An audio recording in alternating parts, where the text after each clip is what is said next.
My mother picked me up from the airport in the dark hours of the morning. It had been a long flight and an even longer year.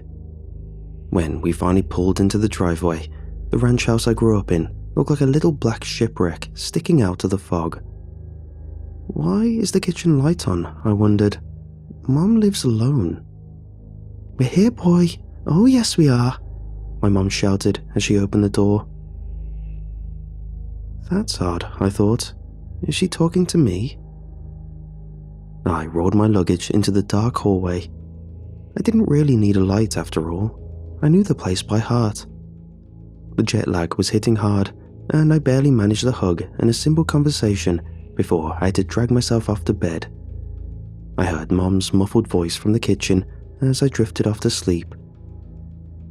It was a sweet, cooing sort of sound, the tone of voice you'd use with a baby, or a pet. By the next morning, I'd forgotten all about it. I chugged black coffee and chomped on cereal while my mother and I tried to plan our visit. We'd always been close, but since I landed my dream job teaching in Japan, we only saw each other about once a year. We had to make it count. "Well, that should be fine," my mom responded to the day trip I proposed, "as long as I'm home in time to let Cooper out." Sorry, Cooper? Another thing about being away from people for a long time, differences that you might not notice otherwise, like aging or personality changes, really stand out, and they tend to be changes for the worse. I felt a pang of guilt looking around the place. It looked more small and worn down than I remembered. "Oh, silly, you know," Mum winked. "Cooper, the dog. I didn't know you'd gotten a dog." There it was again, that feeling of time slipping by. "Really?" Mom scrunched up her eyebrows. "I thought for sure I mentioned it. Well, I'm sure you'll meet him while you're visiting. I hope you two get along."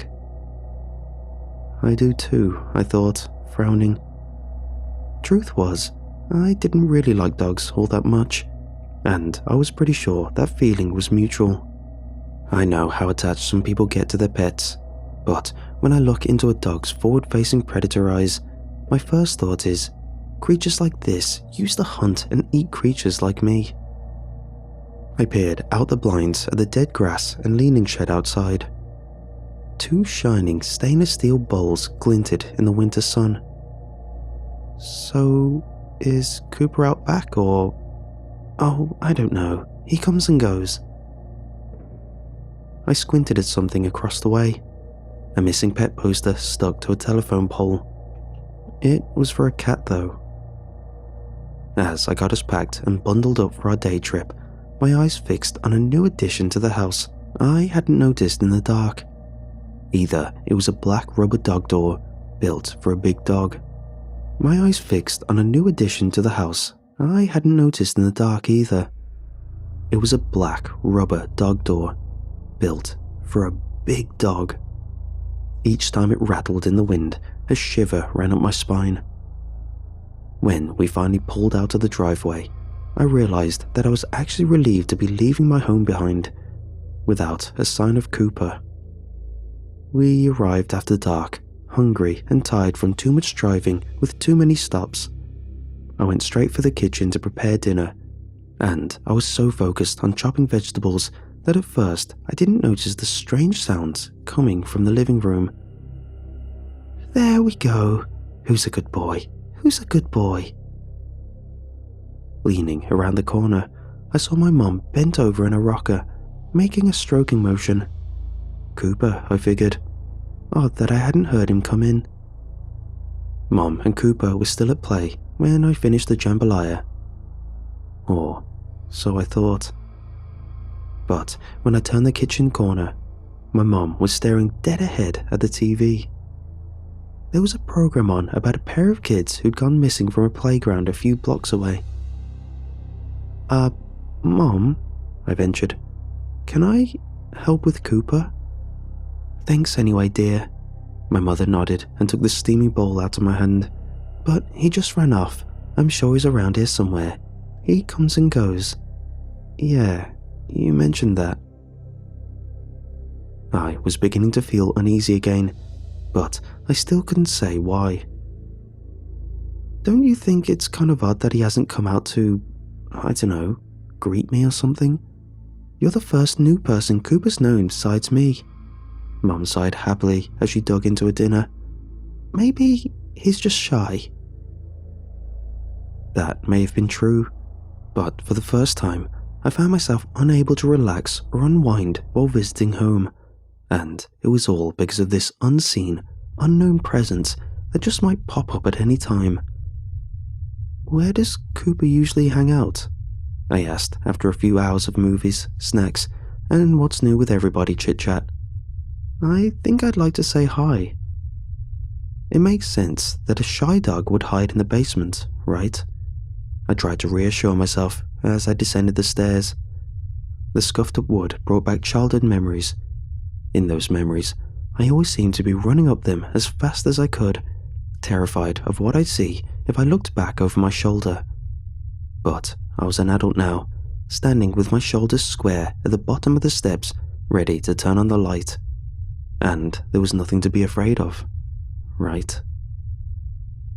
I gave the chain a tug. The basement didn't seem like it had changed at all since I was a kid. Same dented filing cabinets, rusty cans, old appliances, a smell like dust and oil, and wet fur. Cooper? I whispered. I felt like a fool. I tried again, a little louder.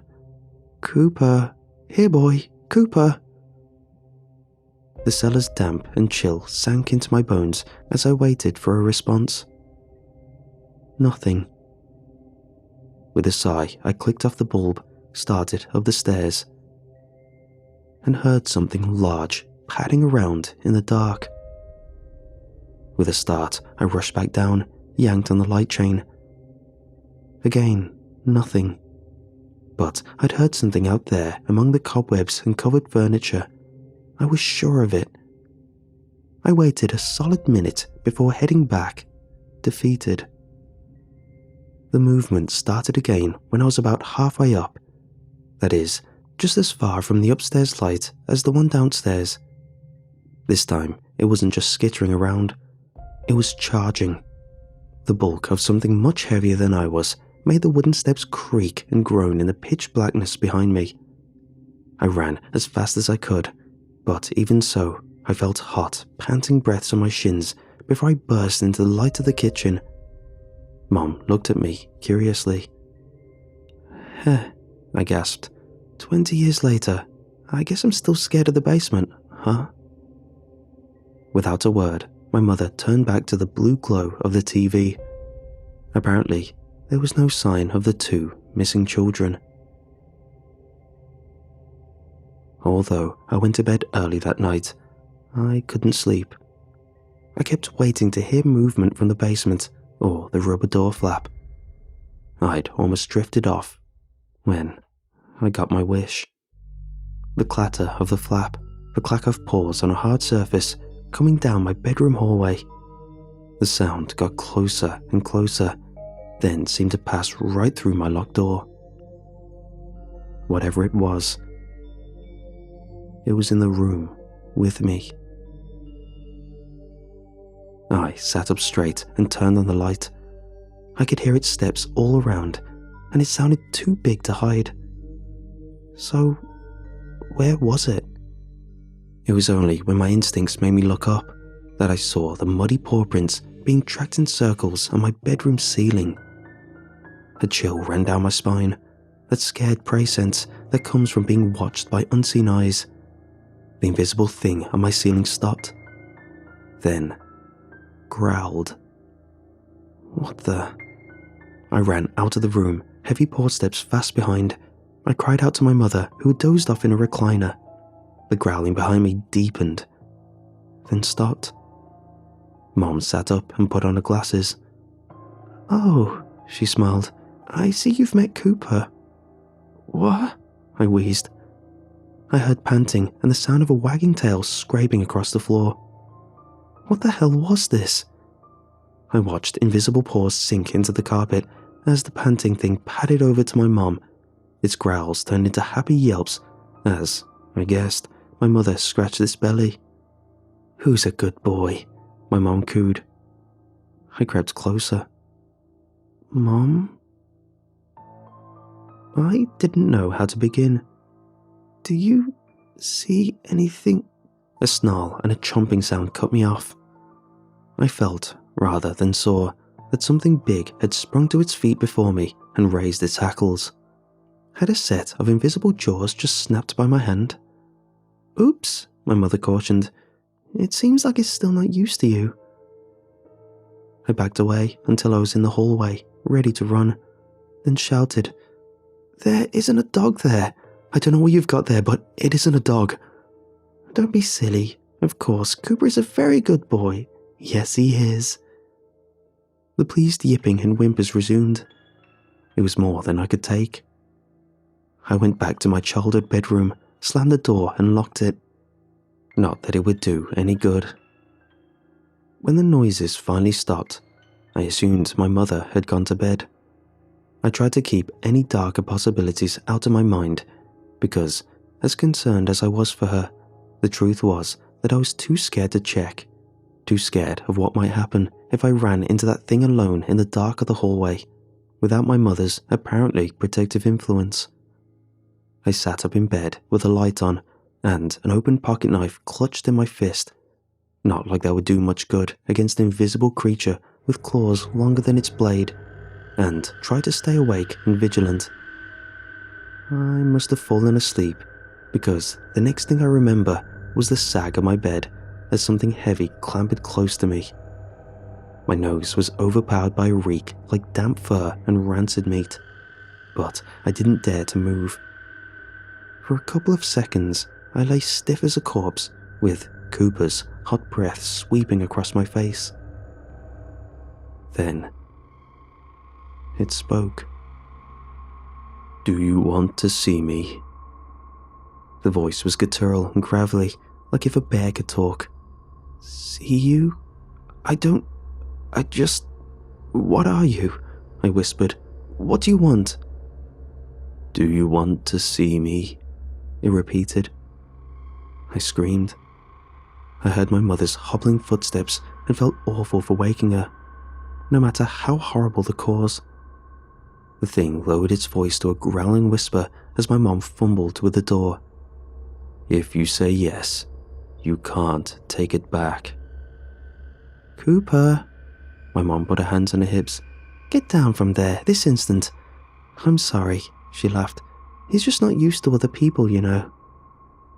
"Mom, what does Cooper look like to you?" "Well, honey," my mom scratched her head. "I mean, he's hard to describe. Like a standard dog, I guess." Why? Why would you ask me that?" "Well," I stammered, I can't see him. Can other people see Cooper?" Dead silence. Then, "How would I know? It's not like I can take him for walks at my age."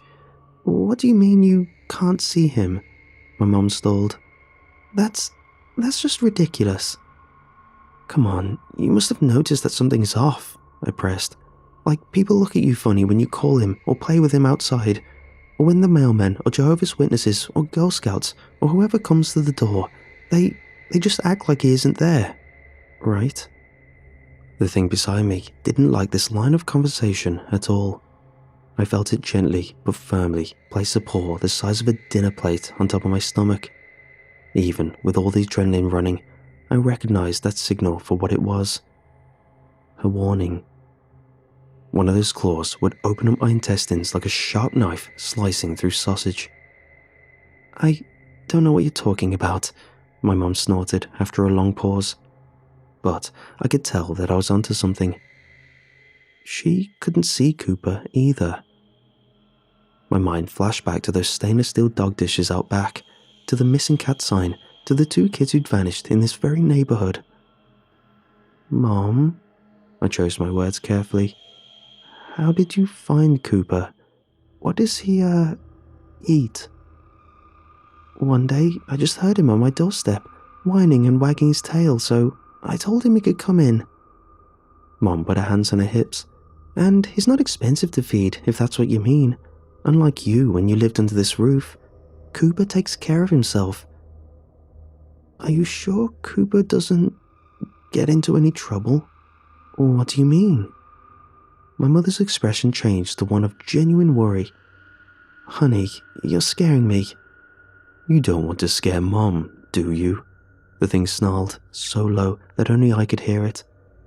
As it did, it dug its claws into my stomach, ever so slightly. Nah, I faked a smile. It was just a bad joke. I'm just tired. I'm sorry. Well... My mother looked at me uncomfortably. If you still don't feel right in the morning, I can call Dr. Strauss. You know, the one you talked to when you had that incident back in high school.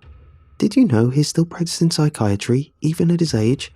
I think you went to class with his daughter, in fact. She's a doctor now too, you know. I felt the invisible claws tapping impatiently on my very exposed belly. I whimpered. Yeah, okay. I'm just gonna try to sleep now, and it looks like Cooper and I are getting along a lot better, huh? You sure are. My mom finally smiled again. It was a tired smile, though. The years of careworn wrinkles I'd given her were clear, even as she switched off the light. Good night, honey. Feel better in the morning. With the lights off and the door closed, I was alone in total darkness with my mom's special pet. For a time, the heavy mass beside me just lay there, breathing heavily, its claw holding me firmly in place. After my mom's tottering footsteps fell silent, however, it nuzzled close. A huge, rough tongue licked the side of my face. Aww. A mocking growl hissed into my ear. Who's a good boy?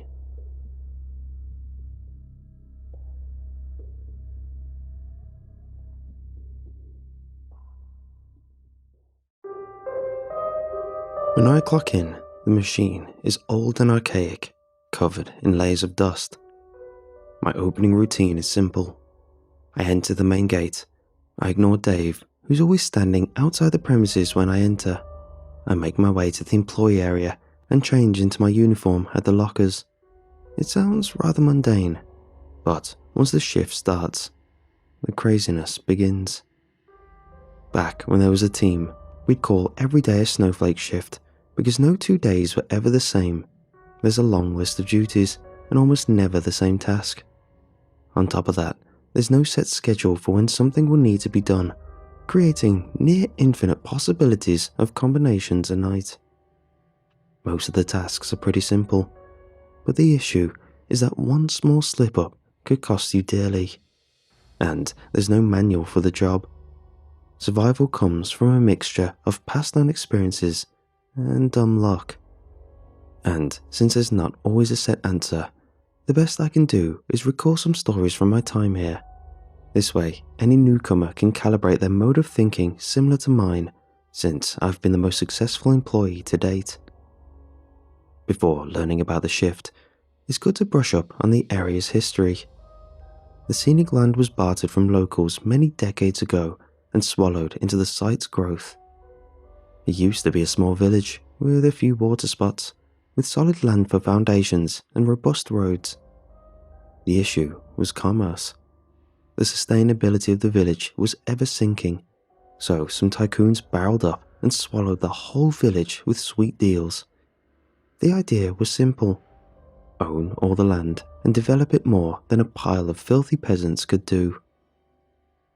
Only one stood in the way, a middle-aged local, born and raised on the lands and refused to budge. Sadly, the records are shoddy, so no one knows what happened, but they eventually got all the land, so he must have settled on a significant settlement or something. A few decades went by and the project was stagnant. There was no clear goal with the land. They searched for gold, oil, but there was no magically profitable resource to be found. Just an impulse of greed that was a product of the time. That was, until good old Walt came along and innovated the entertainment space. By this point, money was already drying up for the old crones, They took the business model of what Walt revolutionized and blasted out a construction on a fraction of the budget. To say the project was a mess is an understatement. Corners weren't just cut, they were sliced off entirely. They had themed areas that branched from the central hub zone, a water park, a ride area, small games, food and entertainment. Everything was slathered in a thin layer of pirate theme. And so, the Bandit Cove theme park was born. Immediately, the place was riddled with problems. Problems that became vastly apparent when an influx of guests came in. Many kids were injured at the minor attractions. There were an obscene amount of fatalities at the major attractions before tape was put around the whole thing. Millions were spent to get the land, millions were spent to build it, and millions were given to pay off the lawsuits that followed. The place had no chance to continue. But why is it that a small fraction of employees were kept on, and they were tasked with hiring more, and they then brought in more help? The park was closed with no hope of reopening. The park was eternally falling into disrepair. Yet there was a small team of staff on hand attending to the park. The answer is, I don't know. Either the actual answer was lost over time, or the original staff knew the severity of the situation or the tasks left unattended.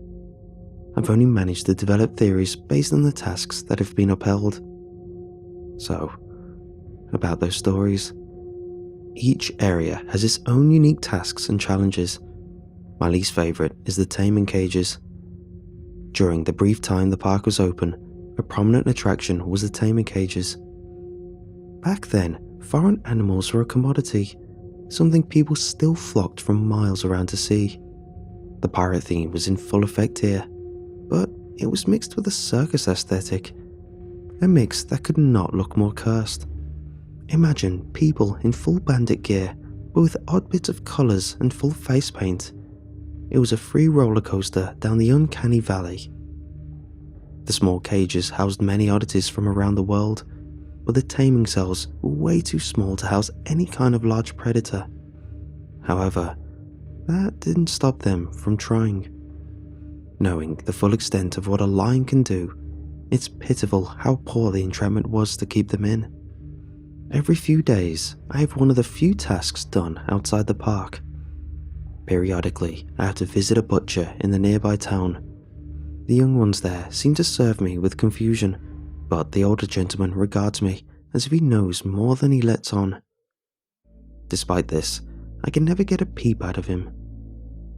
The one thing that turns heads is that I've never paid with money. I inherited a beat-up old card that I just show them, a silhouette of the park's mascot on the front. They don't scan it or take any information from it. They just look at it and give me the same item each time. A strange bag of meat.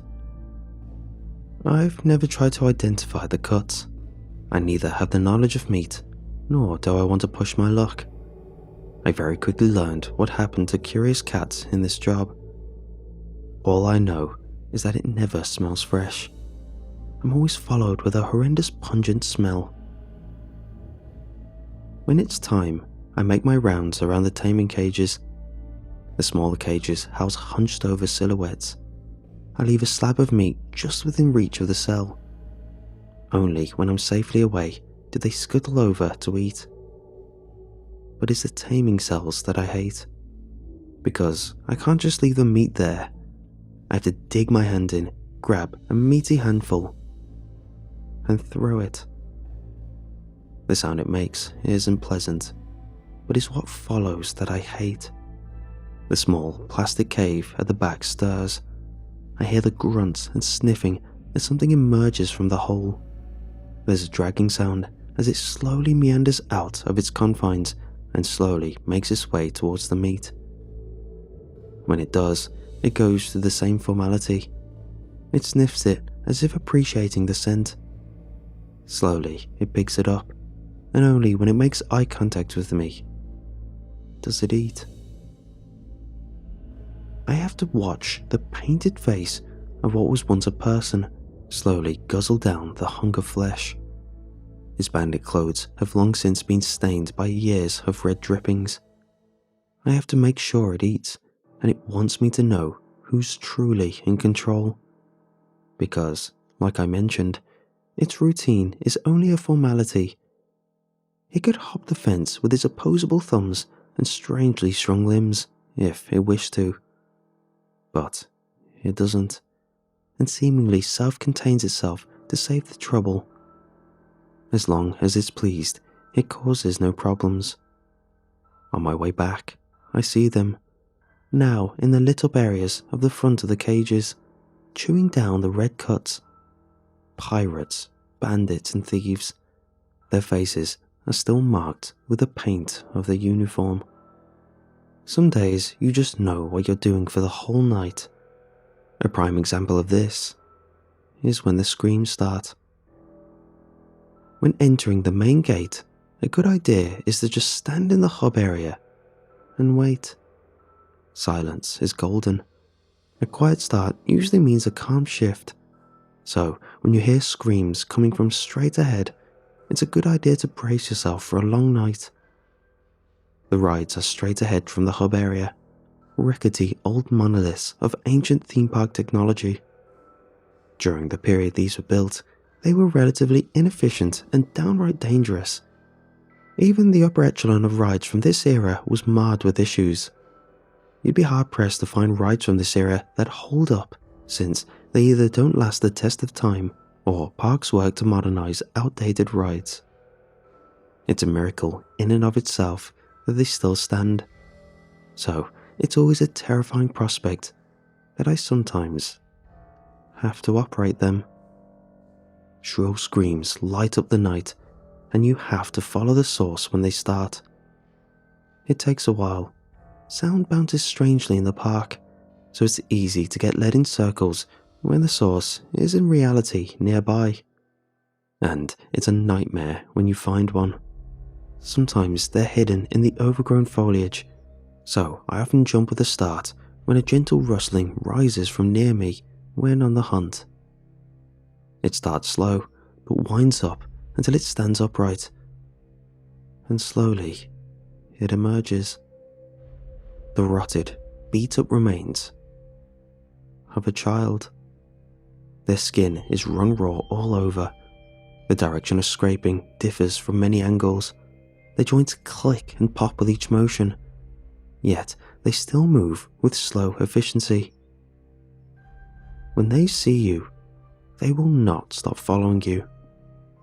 This is what you want. Once I get the attention of one, I work my way to a ride, which is essential. I make sure I get far enough ahead that I can get to work. You don't have to worry about losing them. They always seem to find you, and the screams tips you off if it's close. Another staff member made that mistake. They darted off and hid, hoping to just wait them out. But it doesn't work like that. They were found where they hid.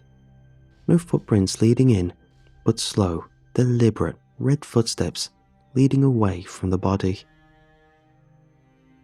It takes a few times to kickstart a ride, but they all somehow still function, if just barely. Once it's set up, I sit down on a car seat and wait. Now comes the worst part. I have to wait but pay attention to when the child shows up. They'll slowly come over, and one of two things will happen. Either they sit down on the cart next to me, or they keep walking. If they keep moving, this means that they're not in the mood for that particular ride, and you have to get up as fast as possible before they reach you and run to another ride. The night will consist of doing this until you find the right one for the night. Often, it takes 2 or 3 attempts, and though I've been lucky enough to get it in one, sometimes I'm unlucky and go through several cycles of each until they finally stop. When they eventually do settle down, you need to make your way around back to the controls and hit go. It's a horrible feeling when you know what comes next. The ride grinds to life, the mechanical whirring chokes and sputters, it picks up speed, and the joyous yells start. It's the most innocent, childlike sound it'll make. This doesn't last long. It will happen whether it's on the first turn or final bend, but it's inevitable. Something will go wrong, and the cycle repeats over. The child will be flung from a great height and will be lost in a random direction. It is destined to crash and settle somewhere until it stirs awake and screams, starting the whole cycle once more. It's always somber when the task is over. The screams fill up so much of the night that the silence can be deafening. Only the mild purrs of the machine remain, which needs to be shut down.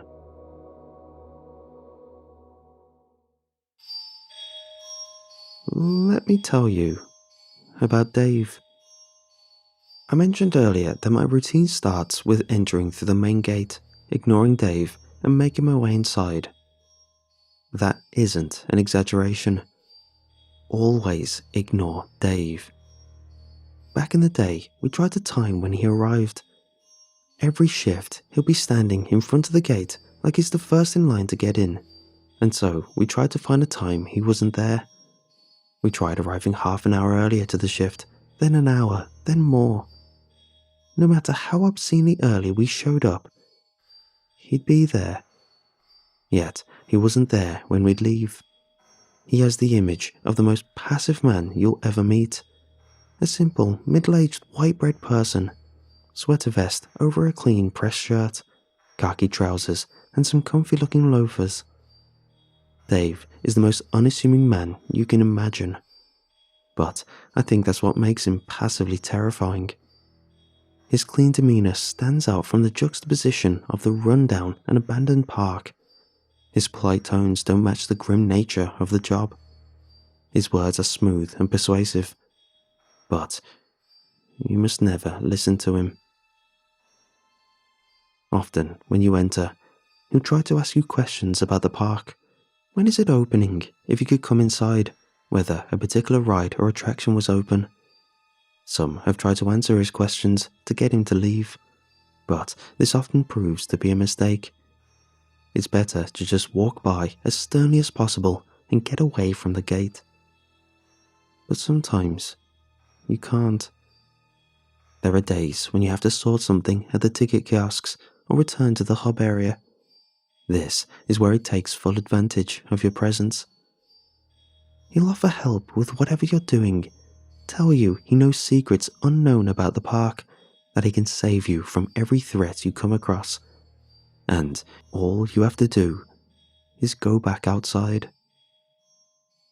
It sounds easy to avoid. You'd think this is the easiest of tasks, but as far as I'm aware, he has the highest body count of all the dangers. He isn't dangerous on his own. He uses present danger as a means of persuasion. When you're chased by an escaped bandit clown hungry for meat that you no longer have, would you rather face them or friendly old Dave? Despite knowing how dangerous he is, it always seems like the best option in a dangerous situation. His tongue is smooth and his wit is sharp. He knows just the right things to say to get your attention, even without danger present. So, in a make or break moment, he's scarily good at tipping things in his favor. One of the number one rules of the job is never to leave the gates when Dave is still around. He'll never try to hide or trick you. He won't change the clocks to get you to come out prematurely. He only ever wants to get you out of his own accord. He can be great for conversation though. Over the years, I've had quiet nights where we just talked about life. He's given me solid relationship advice, helped motivate me in personal projects. He even helped with some of my coursework back when I was in college. He'll always try to turn things to get you outside despite the pleasant interactions, and every time I have to politely decline. Dave doesn't seem to age, no matter how long it's been, but this might be something only I've noticed since I've been here the longest. At the end of the shift, he's never there. This is a good indication that it's time to leave. His absence tends to signify that all dangers have ended.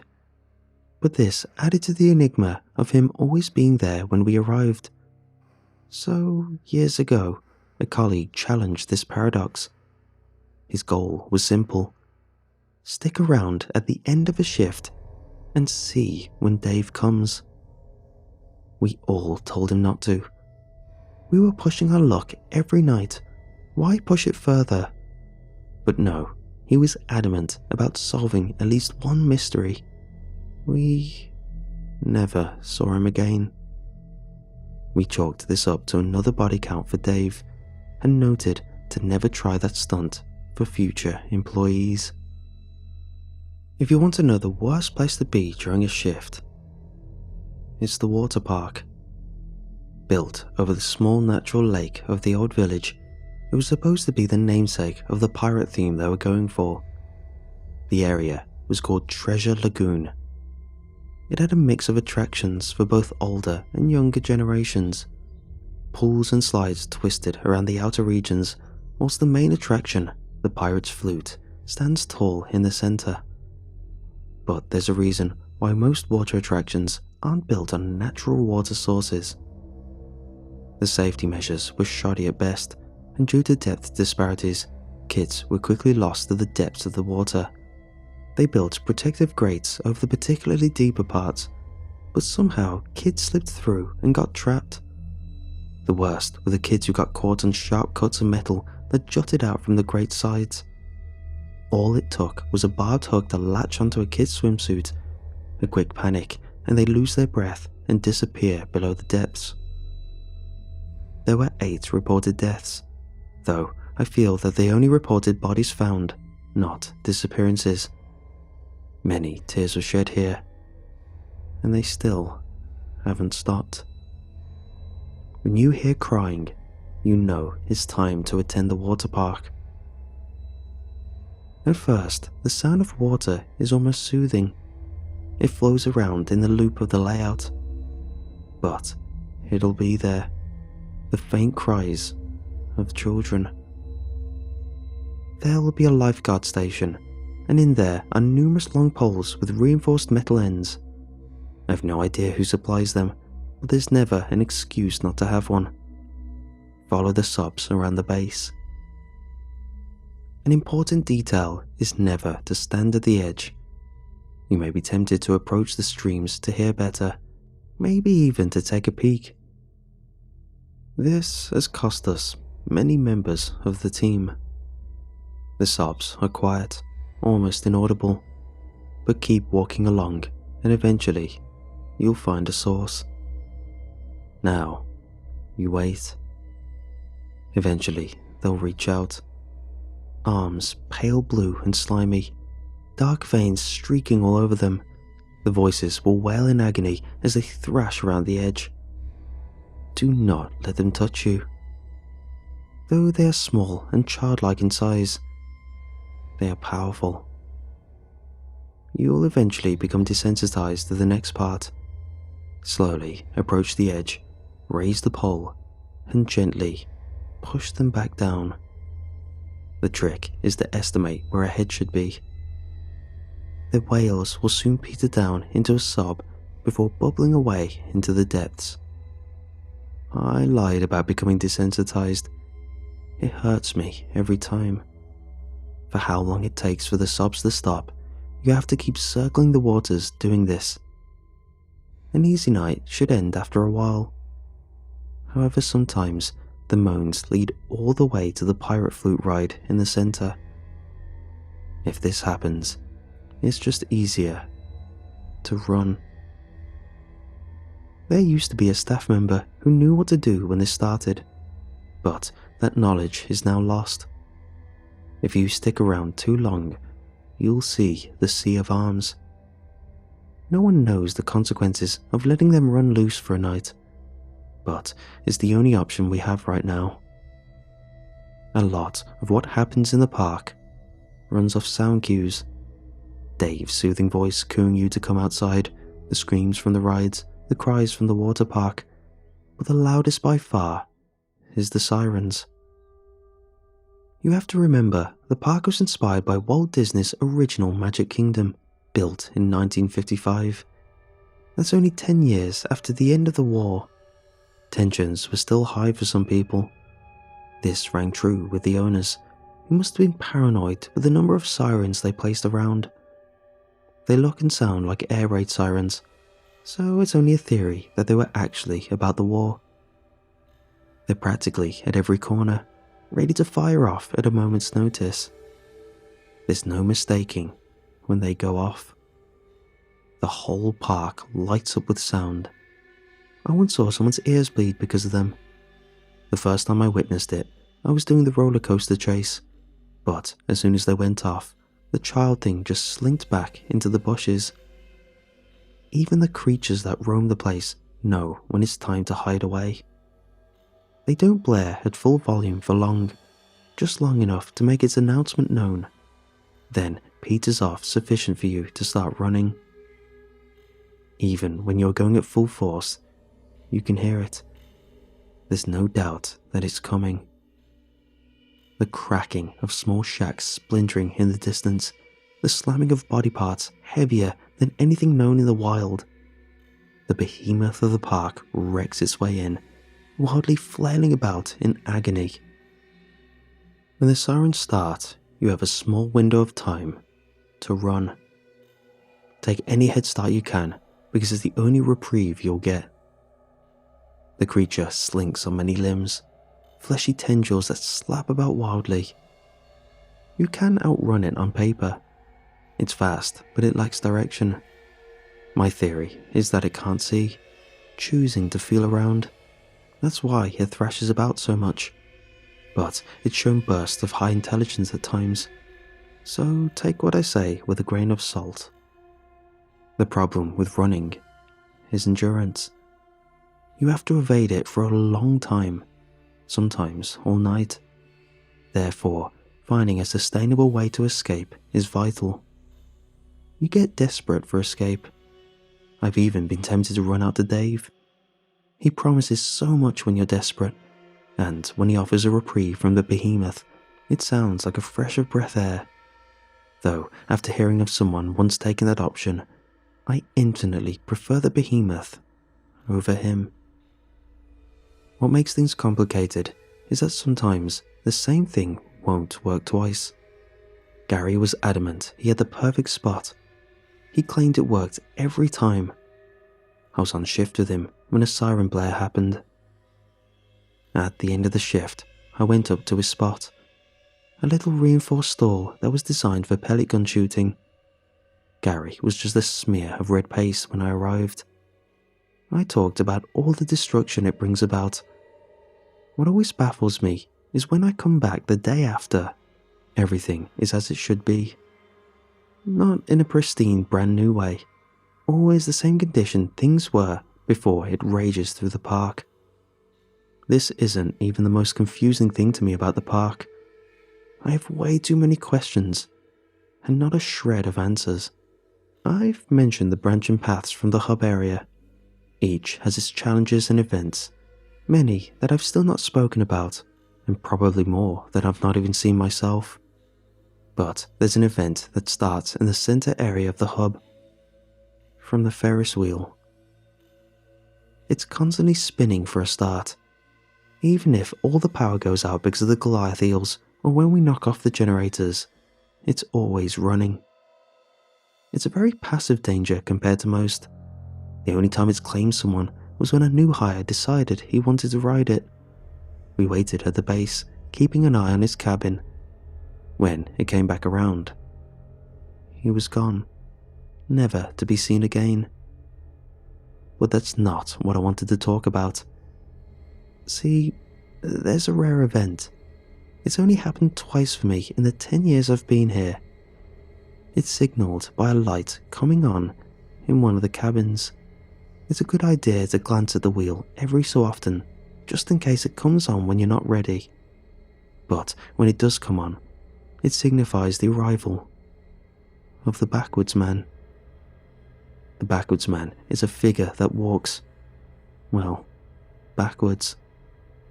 Not only that, he talks, moves, and interacts with everything in reverse. He's very passive and friendly sounding.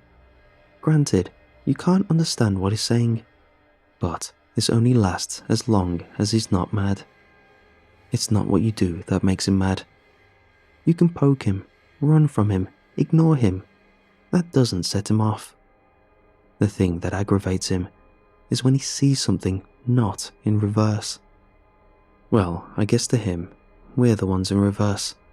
And when he sees something not right, he goes after it with full force. This raid is simple. Just walk backwards, don't talk, and keep things simple. You can pick something up, put it down, and that's okay. But don't you dare drop it. It's hard to fake reverse gravity. He'll come after you for that one. If you pull your phone out your pocket, that's fine. But if you try, say, record him to reverse the footage later, well, you're pressing record. Then the video captures. That's backwards to him. That's a no-no. The force he exerts is beyond this world. The air crackles with electricity from how fast he snaps towards you. Whenever he hits you, you'll be lucky if any part of it remains. A slap on the wrist would literally put half your body against the wall several feet away. His methods are rather gruesome compared to most of the other threats here. Personally, I just like to wave, smile, and then walk away. The whole Occam's razor about the simplest solution often being the best reigns supreme here. I make the job sound like it's a mess, and in some ways it is. Days are inconsistent. I currently work 7 days a week. My social life has been in ruin, but the pay is good. You're heavily looked after, though I'm still not sure by whom. But right now, I need help. It's getting exhausting because I'm the last one left. I'm doing everything, and in this job, tiredness kills. So, if anyone's interested in a night shift job with great benefits, it doesn't matter where you are. I'm pretty sure they're so desperate they'll ship someone in from across the world. Just please. I need help. I'm exhausted, and if something happens to me, the next generation will have no guidance. And I dread to think what'll happen if there's too many slip-ups here. We can't afford anything getting out.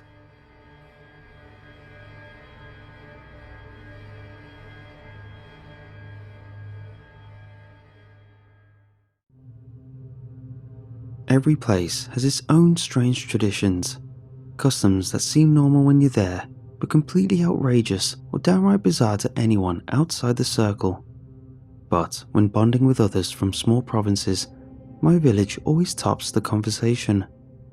My trump card for this is the alarm that sounds every 20 years. We were never outright told not to tell anyone, but it was heavily implied. A sort of silent agreement that this stays within the confines of our little village of Pendleton. But it's too good a story not to tell. I was young when I first witnessed one, about 3 years old. All I remember is the bustle of the village as we all entered an underground lock-in. Despite how thick the walls and doors were, we could all still hear it faintly. The blaring of the klaxons echoed around the village. Growing up, I'd see them. Tall poles with conical shapes on the end, facing various directions. There were no visible wires, which made you assume they were hidden inside, but there was also no opening for maintenance. Despite this, they functioned perfectly every time they went off. There was no department for them. No one knows what grid they were wired to. They're just there and they exist. It was just a fact that everyone accepted, though what wasn't accepted was a common consensus for why. For the next 20 years, I'd occasionally bring it up, and what people felt and knew drastically shifted from person to person. When I started high school, I'd walk to school every day.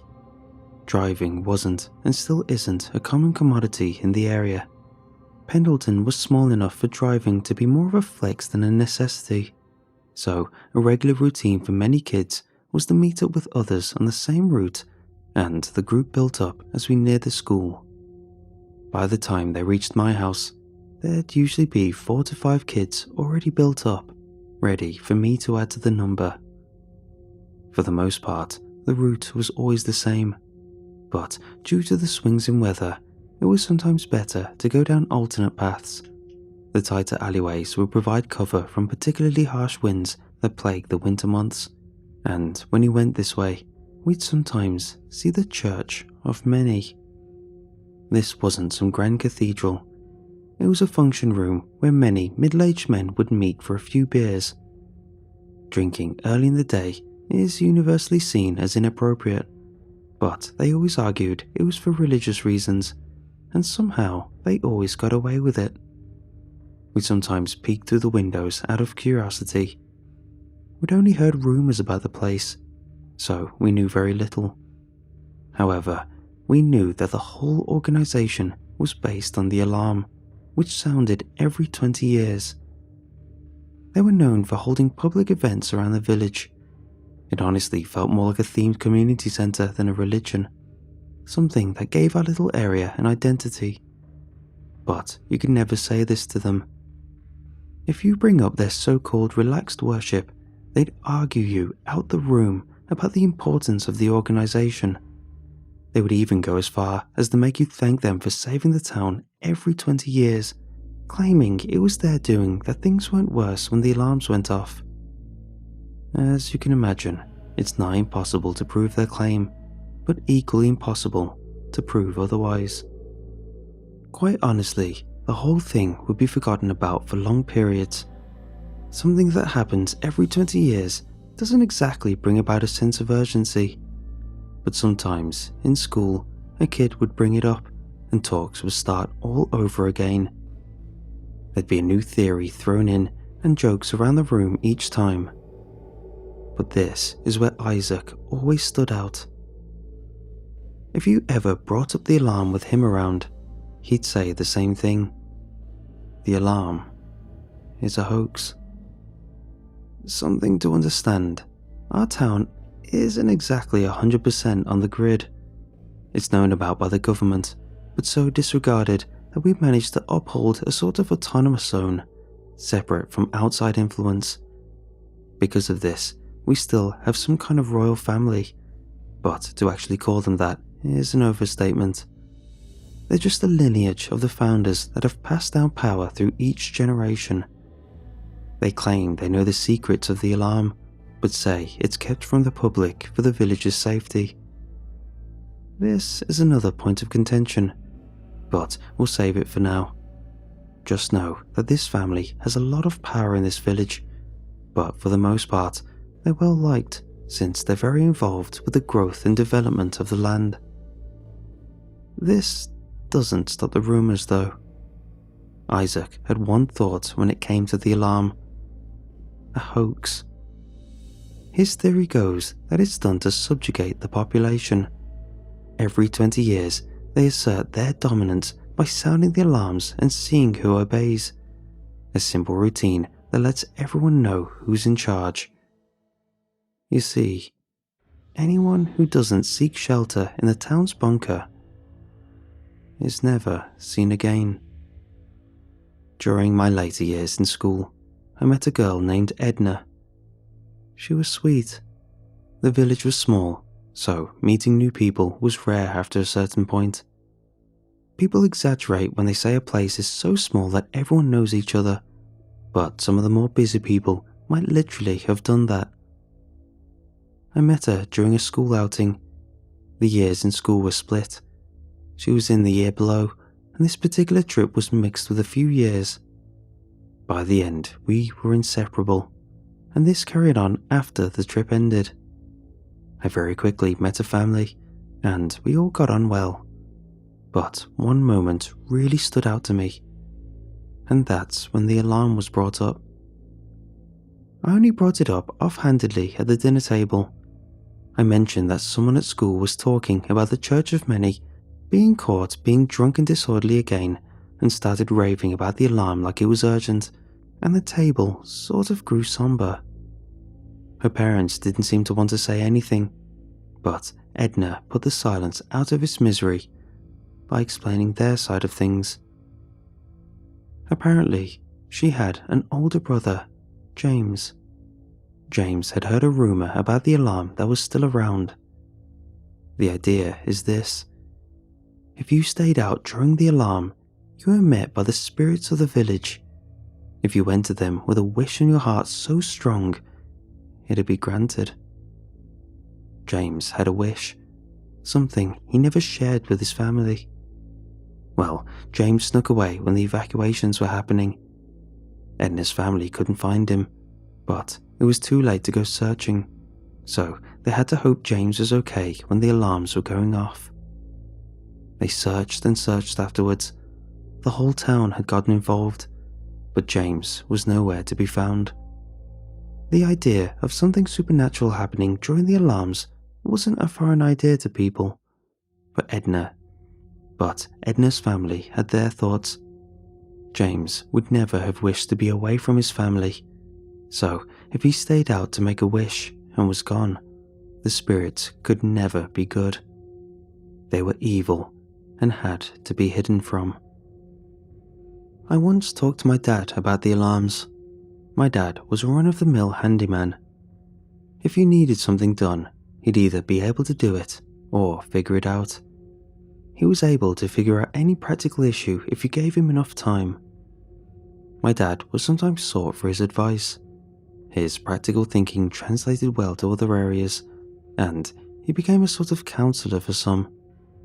No one had degrees in the village.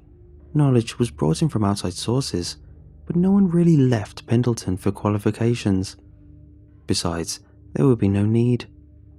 Around here, qualification came from already being able to do the job or apprenticing with someone until you could. This is to say, he isn't stupid. You can imagine education in a place like this isn't of the highest caliber, but he had a head on his shoulders. When I was younger, he'd tell me the same thing. Every 20 years, there was a monster that would emerge and gobble up any kids who wandered out while the alarms went off.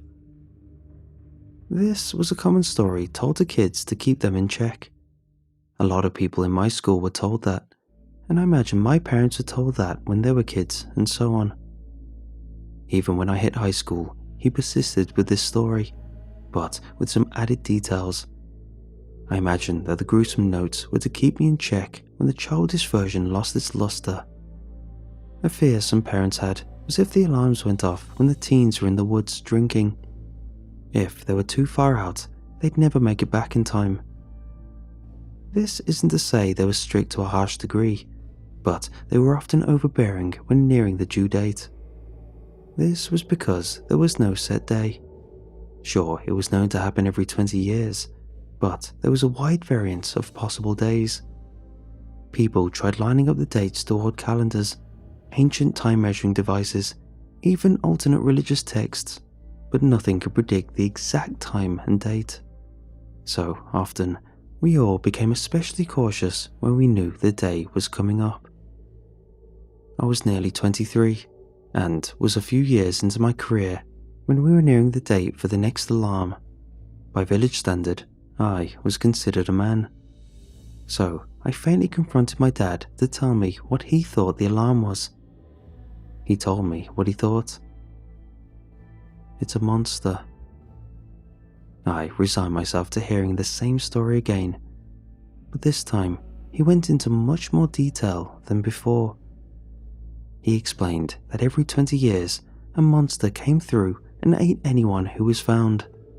This was much of what I'd heard before, but he went on to tell me of some of the things he'd heard. Claw marks on doors where pets were left, giant footprints on the outskirts. He said that you'd just get laughed out when these things were brought up, but a small group of people were really invested in this theory. The final point he had was about all the rumours. He brought up one I'd heard before, that wishes were granted to anyone who went out into the alarm. My dad said that the head family knew of the secret and had actually started the rumours. He proposed this: ideas of wishes, power and new life all designed to get you outside during the ominous day. He had a simple answer when I asked him why they do this. Every 20 years, it gets hungry and needs to eat. I mentioned the pundits that have casual meetups and run the community events, but during the year leading up to the big day, the members of the Church of Many go into full force. The nice family-friendly events either wind down or are tricks to preach their word. It's almost like the cliche of a timeshare getaway. I was looking for a nice day out with my girlfriend of 3 years. Though we went to the same school, we met a few years after. Things were well, so I wanted to splash out on something nice. Our usual nice day out was to go to the steakhouse and get something fancy from the evening menu. The guy running the place was really nice, and if he knew it was a special day, he'd treat you right. He made a lot of business from being known as the place to go during a special day. Though you should never lie to him. If he found out you lied about your birthday or anniversary just to get some preferential treatment, you'd never get that privilege again. Like I said, everyone knew everyone, and if word travelled enough, you could have a rough time in the village for a few years until you got your reputation back. Wendy and I were up for the same routine, but I saw a poster on the village board about a pop-up food place on my way to work. It promised foreign food and foreign entertainment. I'm sure it's normal for you to treat yourself to a Chinese at the end of a night of drinking, but here, that was a luxury. To have tasted outside food was something you could talk about for many years with the heated interest of many. You'd have people lying about trying things just to gain a foothold on the social ladder. So, when word of a travelling Vietnamese diner was put up, I immediately put in for it. Not many people got in, but I aggressively brought up my special day and just about squeezed in. It was the talk of the town, and I found out a lot of people that I knew were going. All seemed to be about my age. Even though I wanted this to be about Wendy, I asked my parents if they wanted to go too. But it was strange. Even though they were on the camp of always wanted to try something foreign, they quickly refused. Wendy's parents did the same. We should have picked up on how strange this was, but we couldn't piece together a good reason. The day came and everyone was tense. We were seated in a small auditorium with tables and chairs arranged so that you could see the stage. We all assumed this was to see the entertainment, which we awaited eagerly. The lights dropped and spots were shown on the stage. We were introduced to the head chef, a man with a complexion that was unlike anything we'd ever seen, a very distinct eye shape and jet black hair. He was the real deal. But then he was joined with the others, and it was clear what we'd fallen for. Beside him were two pundits from the Church of Many. They introduced the chef and the itinerary of the evening. Some people were looking around, seeing if they could get out in time, but it was too late. The lights came on, and around us were the other members of the church. They were dressed in flares of abnormal red clothes. Their faces were rubbed with a tinge of yellowed powder, and they had taped their eyes on the sides to be more narrow, a caricature of the man on the stage. The head chef seemed very displeased at this, but must have been heavily compensated to put up with our small village shenanigans. The chef was led to the back, and the evening commenced. The heavy propaganda that ran the whole night drowned out the smells of exciting spices. Members of the church came up and had many segments throughout the night. They ran many festivals that celebrated local culture. One segment was about their contribution to the growth of the town. Raising a family here was very prospective due to the many great events they organised. This appealed to the family-oriented people of the crowd. They also ran events highlighting local-made produce that praised local craftsmen, furniture, artisan alcohols, fresh foods.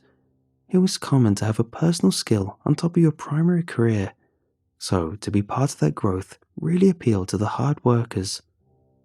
If you ever needed help, the Church of Many were there. One woman had an accident in which a heavy piece of furniture was dropped and crushed a leg. Her career died that day, along with her dreams of dancing. So the church ran a fundraiser for her to receive outside help, and with the help of a hospital many miles away, she managed to regain some of her leg function. To this day, she still leads a healthy life. They hit all the checkboxes. Despite the deceptive nature of the event, they didn't sound too bad.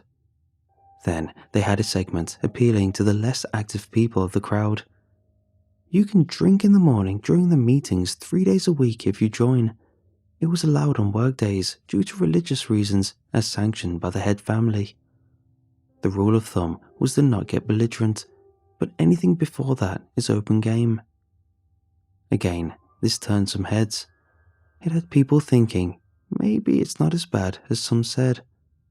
Fear of the unknown is big and circulates predominantly in talkative circles. The Church of Many always had an odd reputation where you never knew where their true intentions lay. Their nature was very relaxed, but they had some serious and unknown religious practices.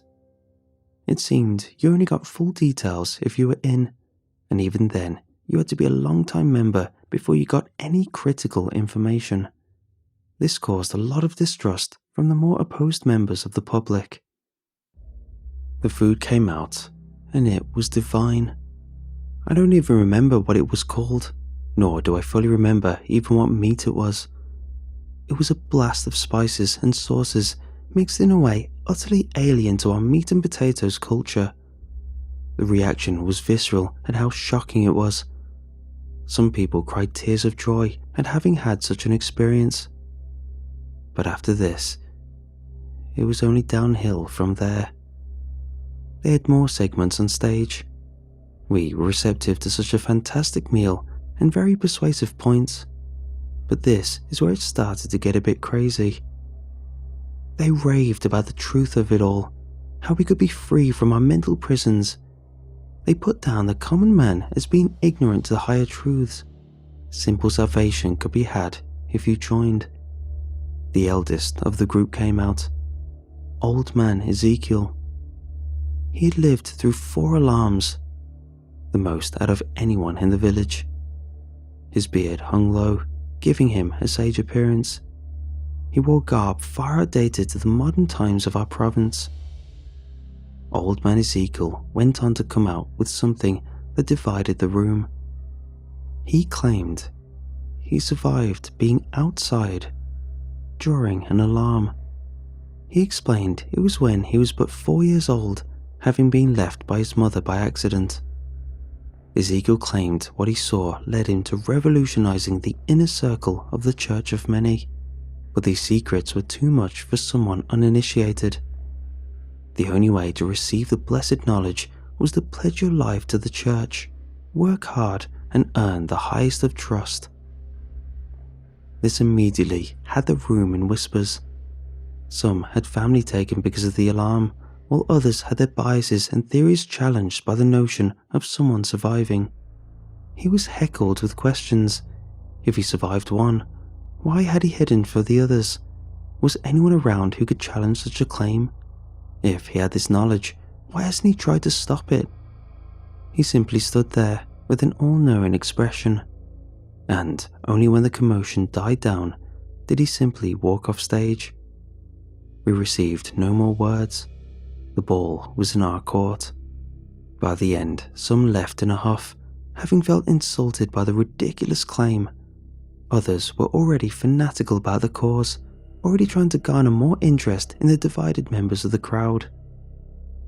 In the end, Wendy and I left. We weren't 100% opposed to the church, but we hadn't had the drive to seek more direct answers. When we got home, my dad was there to greet me. He asked me how the food was, but I knew he knew what it was about. He explained what the whole thing was. Every 20 years, they did something like this. They'd run a highly desirable event that garners vast amounts of interest, and it's all to push for new members. Those who went to a previous one or knew about it were forbidden to warn the newer generation. And so he had to sit there and let us go, along with the others who we told.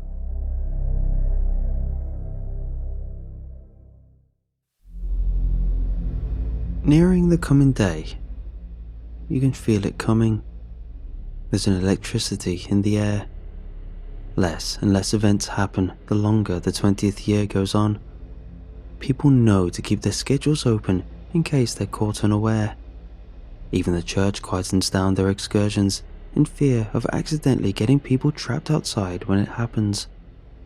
But even still, there are the parties. Some parties and meetups happen close to the bunker during the coming months. These events have strict rules to keep running. It sounds weird, but it's encouraged by the head family. I reckon it's to keep our small economy stimulated. If not enough people spend, money gets held up and bottlenecked. There can be music, and musicians are hired, but it can't be too loud. You can drink, but no hard liquor, and there's an unwritten rule to never get belligerently drunk.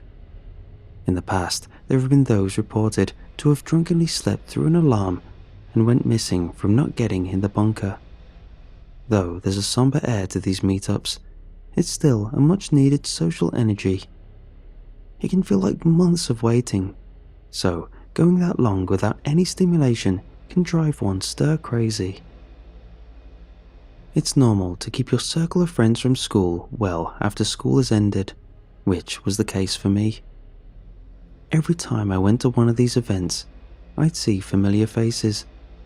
Edna, who I mentioned before, Kyle, who was in my form, Watson, who was often on my walk to work, and Steg, whom I'd known since kindergarten. Up until then, talk about the alarm had dried up. Everyone had said their piece many times, and there was never any new information to spark more ideas. But when we knew the day was coming, it had creeped back into conversation like old times. Being more mature, our conversations dropped from wild notions to more talking about getting past it. We knew the consequences of not following the rules. Other than Ezekiel, no one had ever survived being outside during the alarm, and even then, his claim was heavily scrutinized. We all agreed to just behave until then, keep a low profile and get past it. Simple, right? It turns out Kyle had other ideas. When the date was getting close, he started bringing up some of the old theories from school.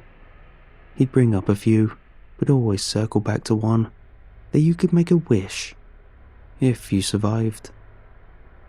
Edna immediately flipped out about this.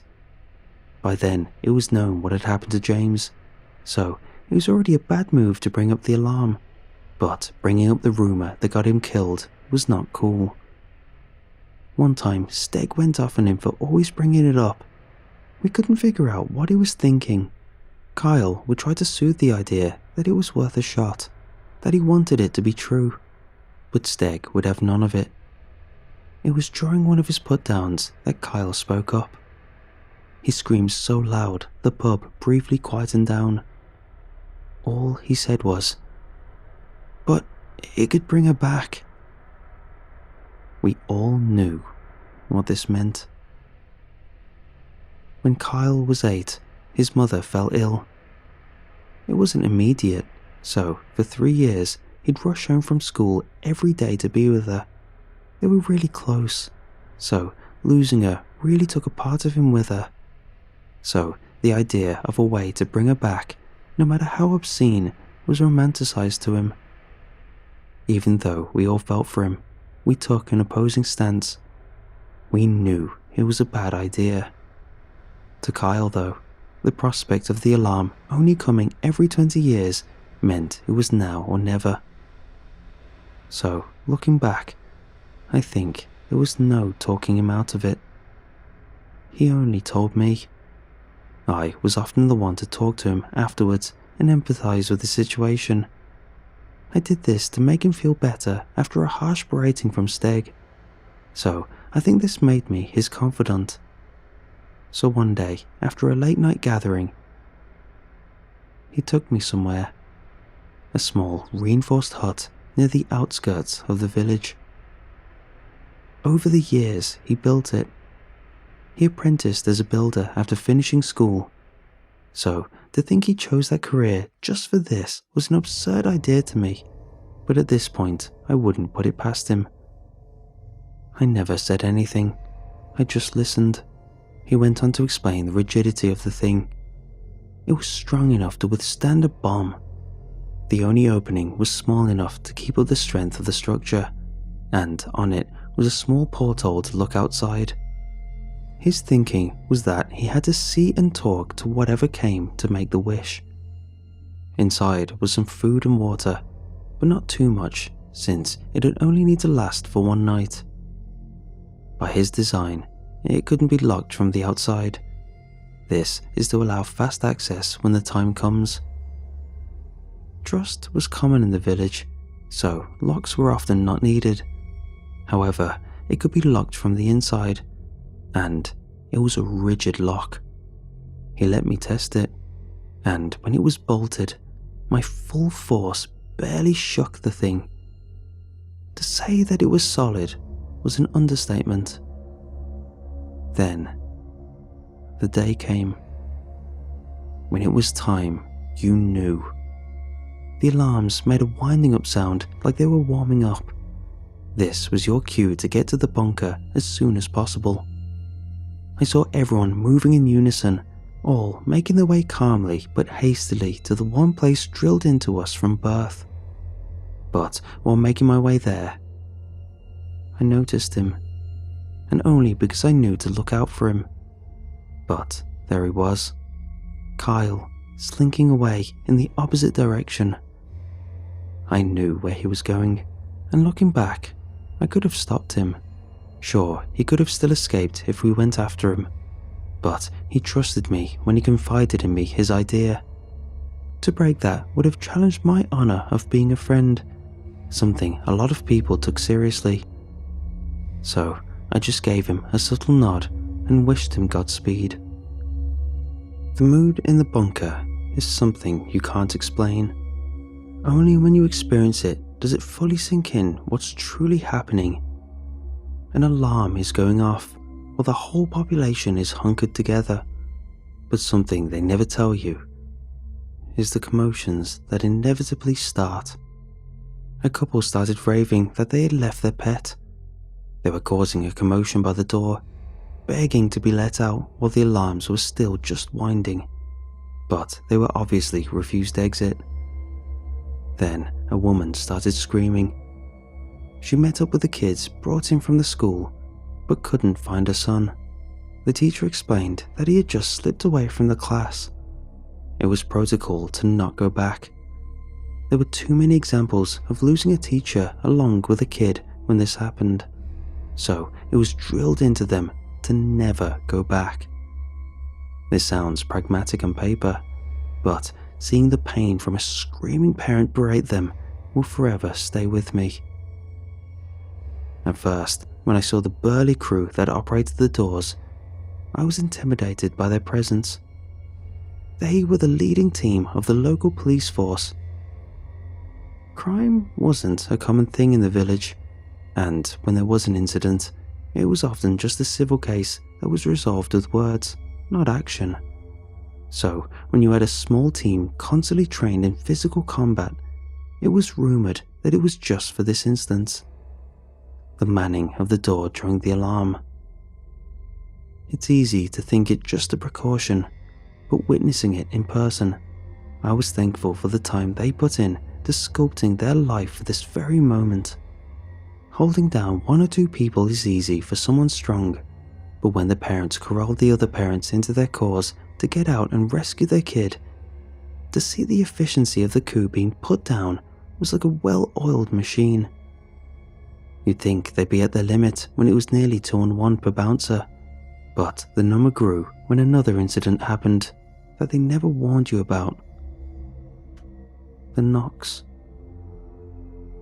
The alarms started, and they were loud. You had to talk just below a shout to be heard. So, when you heard faint knocking from the door, you knew they were hitting hard. Only when you listened closely could you hear them. People left outside, having not made it in time, just outside the door. Though you couldn't hear the words, you could hear the pleading in their voice, begging to be let in. Terms of desperation screamed as loud as they could. Obviously, the humanitarian of the bunch raised a commotion about this. They yelled at the bouncers to quickly open the door and let them in. It'd only be for a few seconds if they were fast. Still subjugating the rioting parents, it was amazing to see how they could still overpower this new group causing an uprising. All the while, seeing how serious they were taking things in the bunker, all I could think of was Kyle. At first, I didn't realize it, but eventually the screaming and bashing outside stopped. Not just petered off, it just stopped. Yet the alarms still rang. They rang for a solid hour before slowing down back into its wind-up sound, then died down entirely. We all stood there in silence for a moment, taking everything in, almost in disbelief that it was over. 20 years of build-up, just for that 1 hour. But there'd been no reports in the past of a false end or a double alarm, so not long after, the doors were opened, and we were free to leave. The held-down, rambunctious lot were let go with no warning or punishment. It seemed understandable that it was to happen, almost inevitable.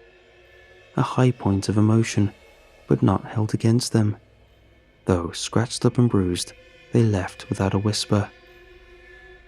Elders from the Church of Many loudly raved celebratory words of another successful alarm, though they were largely ignored. Most went back to their daily routine, but I slipped away with one place in mind. I got to Kyle's bunker and knocked as much as I could. I berated with questions. If he was in there, if he was okay, to just make a sound, anything. But I heard nothing. I peeked inside through the tiny porthole to try and see him. The porthole offered a wide view of the small room. If he was in there, I'd see him. Then I tried the last thing I could. I pushed the door to open it, and it was locked.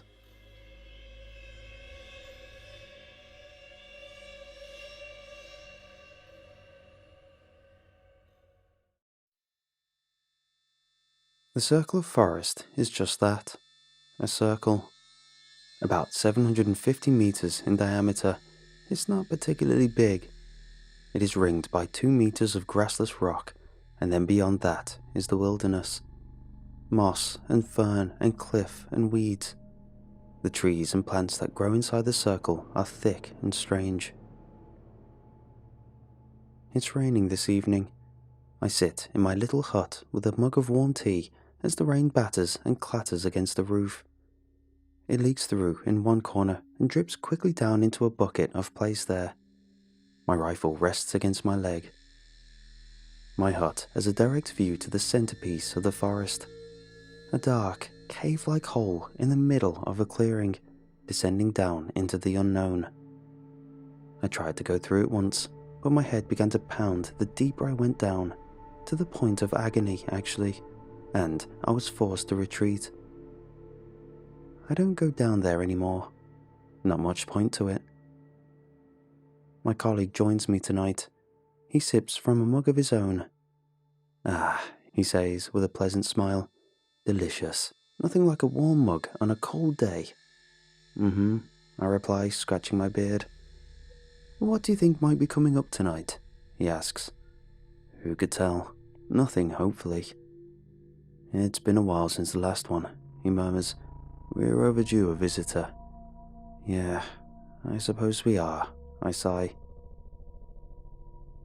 Visitor is a darkly comical way to refer to the things that clamber out of the hole, coined because of how crushingly lonely it can get at this particular station. I've been here for 3 months now, another 3 to go. But of course, I have Robbie here with me tonight, someone to talk to. I've missed him. The rain splashes through the leaves and into the undergrowth, and I take a final sip before setting the mug down onto the wooden little table with a low thunk. I rise to my feet. Right, let's head a little closer, shall we? He mutters, glancing out the doorway. Into the rain? You know it, brother. He sighs. Fine, are we going to split up or sticking together this time? It's a no-brainer. We'll stick together, I tell him.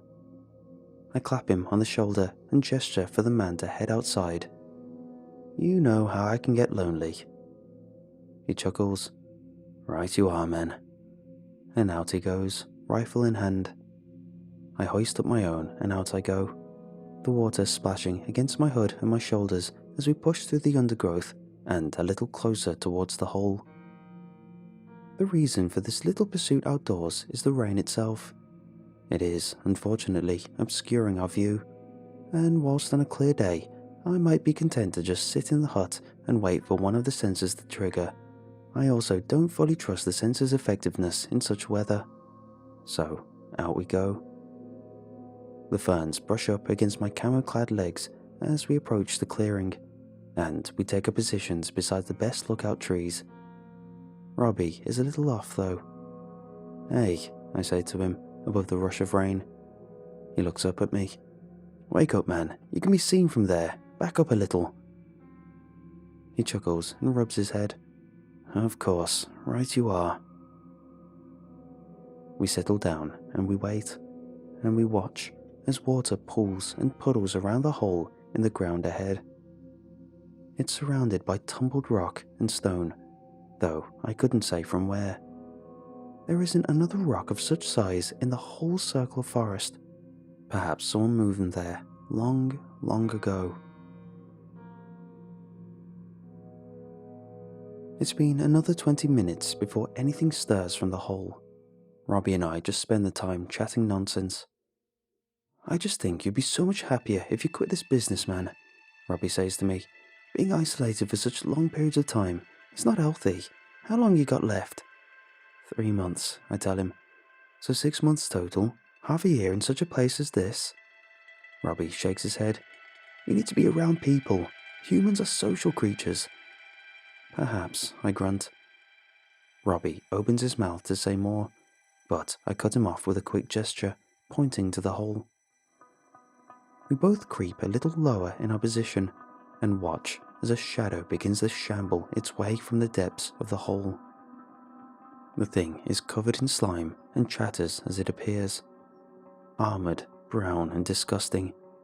2 tiny beady eyes peer out as its antennae twitch and circle around. Its rows upon rows of sharp legs clatter over the rock and slice down into the wet grass and the mud. I feel a swell of revulsion rise up in my stomach. But it's okay. These types are always the easiest. I raise my rifle. Robbie does likewise, and the abomination is riddled with quick holes, its shell and flesh bursting out of the undergrowth as it screeches in fury. I suppress a gag. Disgusting, Robbie mutters. Where the hell do these things even come from? I don't bother responding. It's a question we've asked each other countless times over the years. I have my theories. From amidst the ruin of the centipede-like creature and out from the hole comes a deer. He raises his head and sniffs the air. I raise the rifle, and the deer bolts, bouncing and speeding away over the undergrowth. Damn it, I shout, hesitating as I look between the deer and my colleague. I point at him. Watch the damn hole, I'll be back. Yeah, chance would be a fine thing, but the deer is the priority for now. I take off between the trees after it. I raise the gun and fire, exploding a branch as I do so.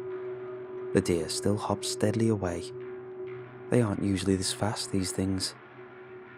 I stumble after it, leaping over ferns and bushes, and the deer makes the mistake of turning sideways to try and run away from me. I take the opportunity to raise the rifle to my shoulder, firing again, with a better chance of hitting, and this time I strike. Black fluid bursts from the deer's side, and a strangled, decidedly non-deer-like noise escapes its throat as it crashes down to the ground with a rustle of ferns. I wipe the rain and sweat from my forehead and turn instantly back, chest rising and falling as I hastily return to the clearing. I approach from the opposite side this time, and I raise the hand to Robbie.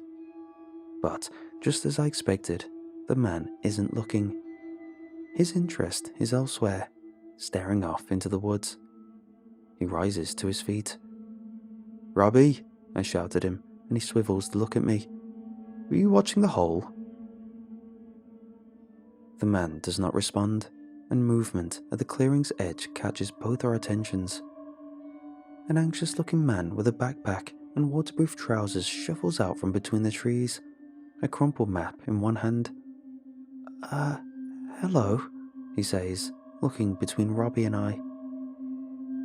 I raise my rifle at once, and Robbie does likewise. I begin making my way around the clearing's edge towards my colleague, barrel of the weapon fixed carefully on the stranger. "Whoa, hey," he says in alarm, putting up his hands. "I don't understand. You guys are rangers, right? I'm not a poacher or anything like that." He forces out an awkward laugh. "I'm just lost. Honestly, literally, I'm literally lost." "Where are you from?" I ask him. I'm sorry," the man replies, adjusting his glasses. "I didn't realize I had an accent." A poor attempt at a joke. Another weak laugh. "Tell me where you're from right now, or I'll blow your head off," I tell the stranger plainly as I reach my position beside Robbie. "Speak clearly." "I'm from Updebrand," the man mutters. "What?" I reply, jerking the rifle. "I said speak clearly." Updebrand," the man replies, raising his voice, the terror in his face quite evident. That isn't a real place," I tell him. "What country?" I don't... "What damn country?" "This country, obviously. Please, this isn't funny. Just let me go, alright? I'll find my own way, please." I exchange a look with Robbie. "Tell me the name of any country, hiker. That's all I want to know." The man shakes where he stands as the rain pours down through the trees. He stutters and mutters, and eventually he manages to speak, though his words are a string of nonsense.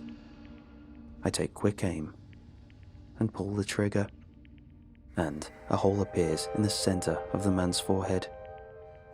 He drops like a brick as black fluid bursts and spurts from his face, his skin twitching and crawling as a massive insect-like leg bursts from his ribcage. I spit on the ground. "Jesus," Robbie murmurs. I consider chiding the man for allowing the creature through, but there's no point really, so I let it go.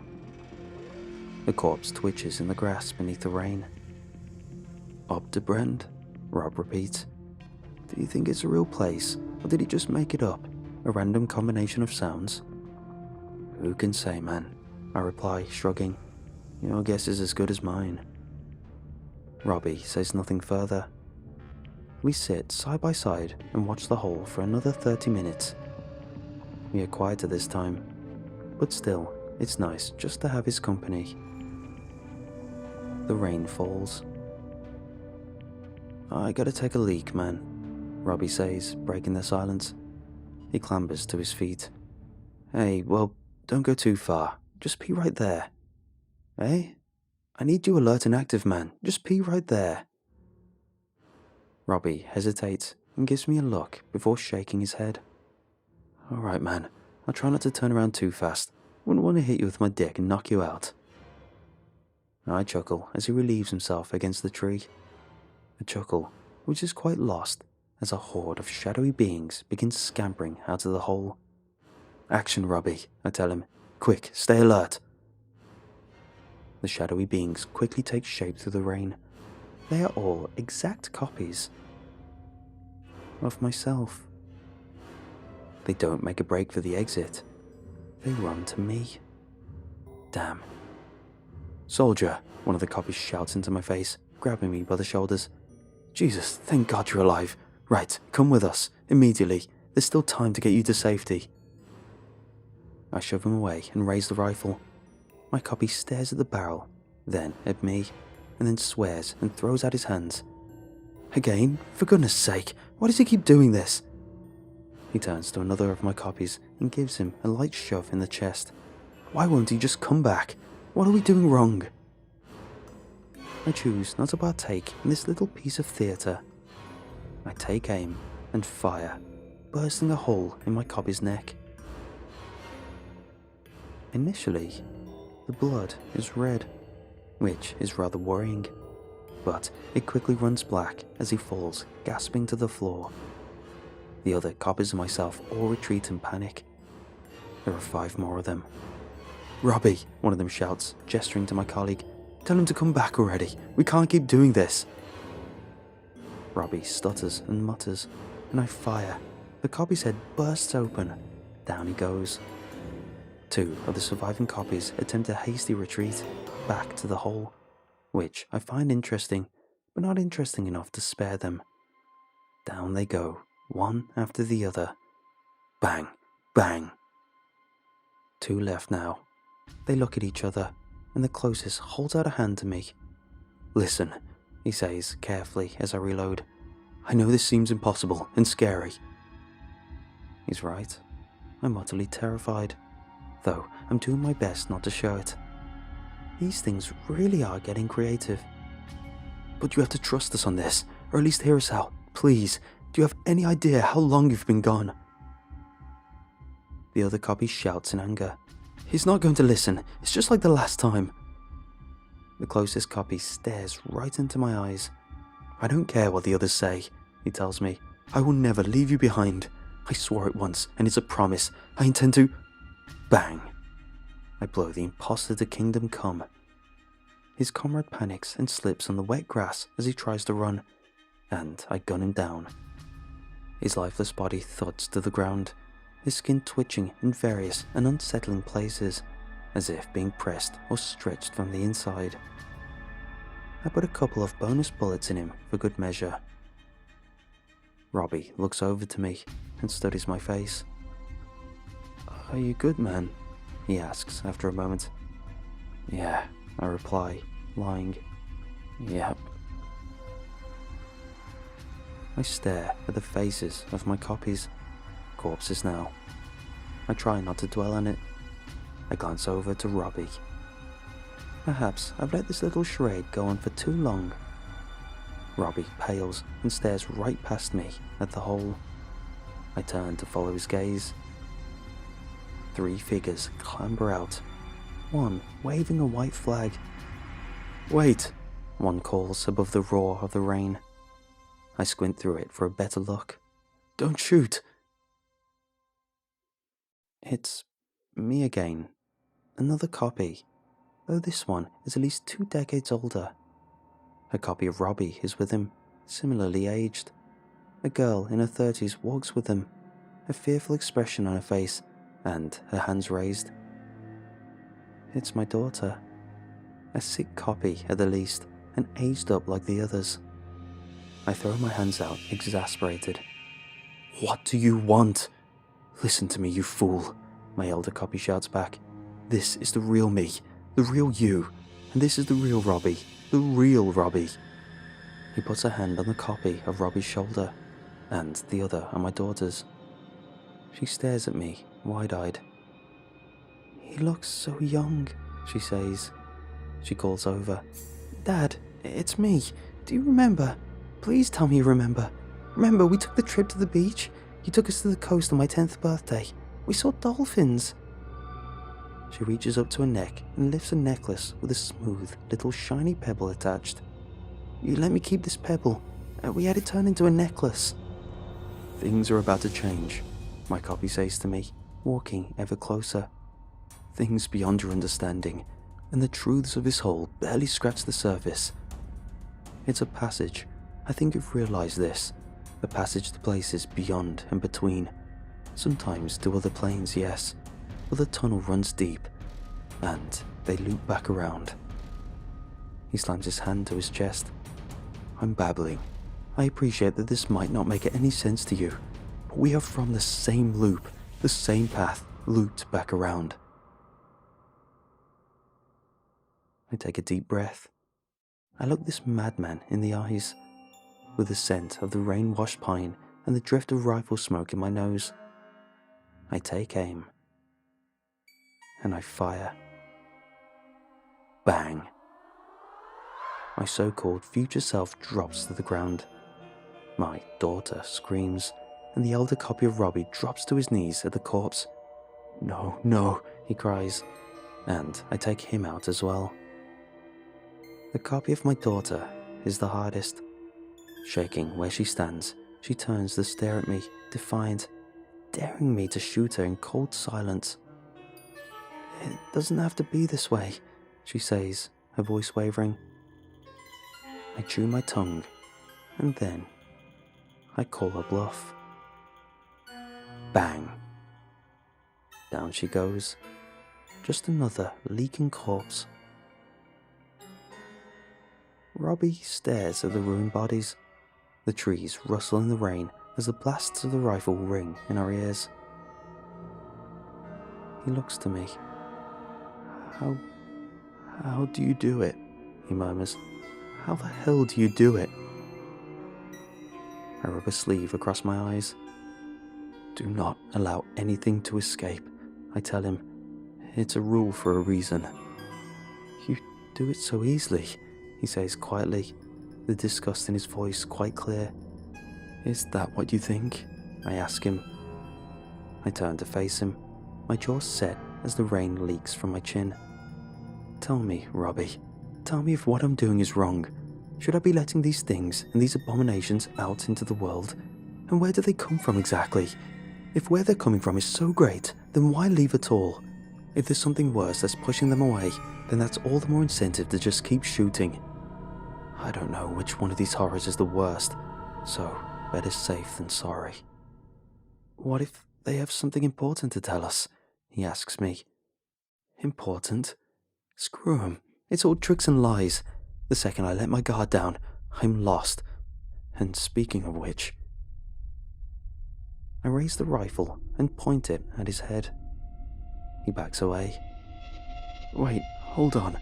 He laughs anxiously, then stops when he realizes that I'm not kidding around.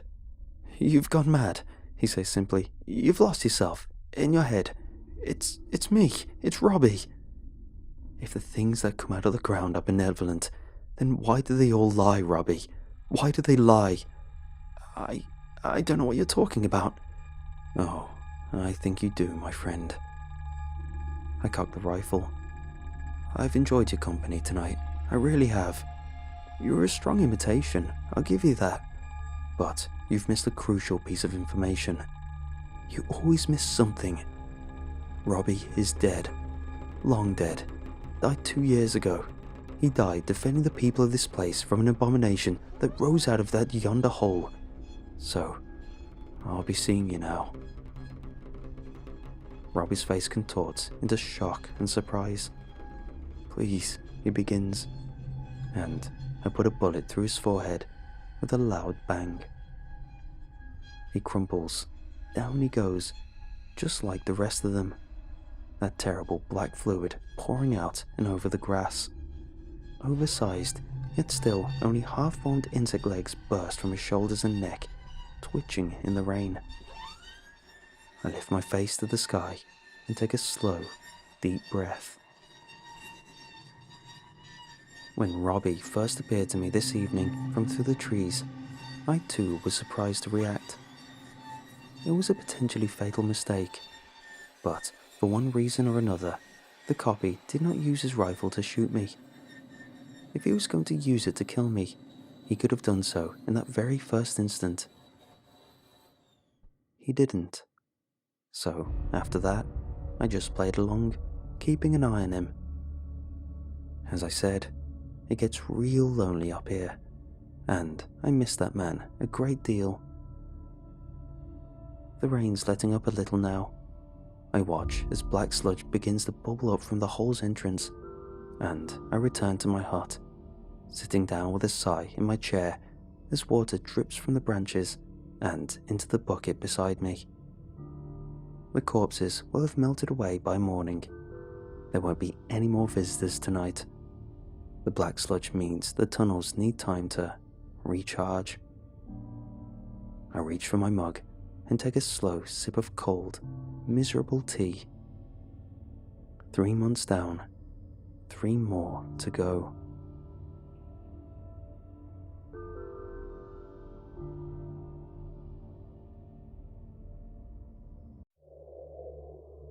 "You get clearance?" I asked as Kim approached my workstation. "Some questions about a cousin with a big following on Instagram, but that's about it," she replied. "Not the most normal background check I've been through. I don't really get the big deal though. They brought me here. Why do I need further clearance just to enter this funny little place?" "It's about containment," I said. "No one thinks you're going to steal equipment or military secrets, although God knows my drones are valuable enough to the right people." I reached out and patted the sleek black hull of the car-sized submersible laid out on the large workbench before me. "They're concerned about more generalized social media leaks. What they have here, well, it's odd to say the least. Has Alex briefed you yet?" "Yeah, he did," she answered. "I'm assuming that's..." She nodded towards the enormous pressure chamber that dominated the room. "I didn't really think it was true when Alex told me," she continued. "They're talking about a possible inland sea that was sealed off 100,000 years ago, right? They say the pressure keeps it liquid." "That's the official story, but no one knows for sure," I replied. "Unlike Lake Vostok, no one knew this place was here until they stumbled across it. Alex's team was originally here just doing meteorological work." "How did they drill a tunnel down to it if they didn't know it was there?" Kim asked as she stepped past me and went to the chamber's bulkhead. "My guess is they were doing something they shouldn't be," I answered while moving beside her to look through the glass. "You'll probably find the US government is up to all sorts down here, and that's why they're keeping it secret. I mean, it's that, or what Alex told me is true, and that's just, well, not possible." "What did he say?" "He told me the hole appeared on its own," I shrugged. "The chamber came afterwards to allow access and stop the water flooding upwards from the pressure." She leaned forward and wiped the condensation off the tiny little window on the steel door. "Maybe that's why they don't want us telling anyone about it," Kim replied.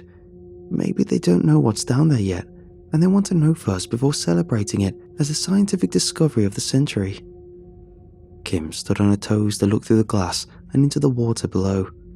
Beyond was a small room with a floor covering in churning black water that never seemed to stay still. The movement reminded me of an ocean in miniature, with waves that never stopped.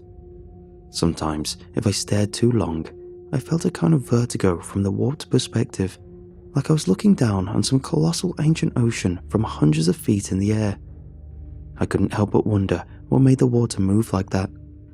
I figured that it must be driven by forces and currents that originated miles beneath the ice, which was a sobering reminder that I was staring at a direct connection to a primordial abyss unlike any other on the planet.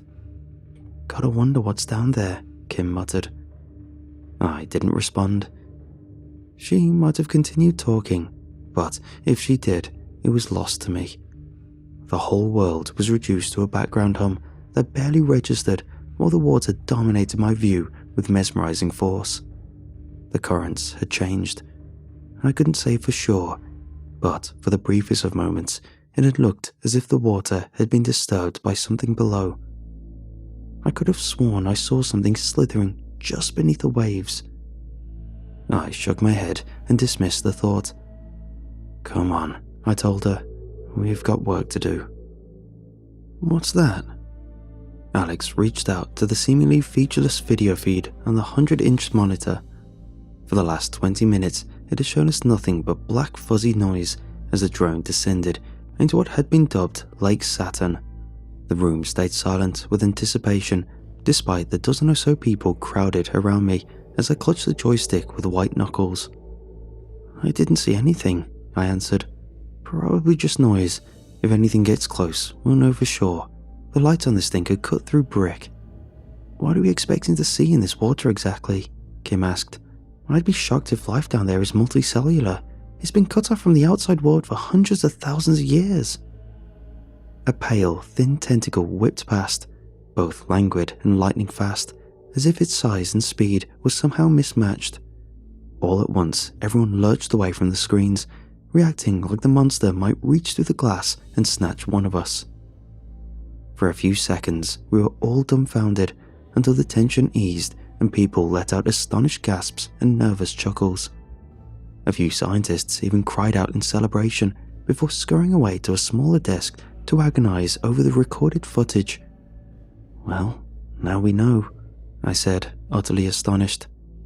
"Multicellular life." Another tentacle whipped past, and the accelerometers on the drone registered a kinetic shock, not that we saw or heard anything of it. The drone's camera showed only pixelated darkness. "It's just scoping us out," I said, looking intently at the profile of the acceleration on the drone's instruments. The submersible was being nudged a little from side to side, but it was hardly under attack. It might even be described as a light cuddle considering the size of the drone and the monster doing it. The encounter lasted a few seconds at most before the squid retreated back into the deep as quickly as it emerged. "Jesus," Kim cried. "The ventral camera and LiDAR instruments measure it at 30 feet long." "World record for a verified specimen was 22 feet, I said. "So that's the first record broken on this mission." Kim and I began to laugh like excited children, and after a few seconds, the others joined in. "I've never been so happy to be so wrong," she grinned. "Life, honest to God, multicellular life. There must be an ecosystem down here. Predators, prey, some kind of base to it. Bacteria, fungi, maybe even some kind of plant." The sub's descent continued. Occasionally the sonar would pick up passing shapes in the void, but nothing else came close enough to register visually. It was unnerving, if I'm honest.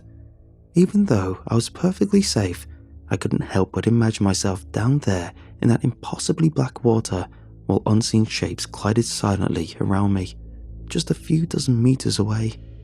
It took another hour before we were within 30 feet of the bottom, at which point I slowed the sub's descent and, using downward-facing ventral cameras, looked for some sign of the lake bed.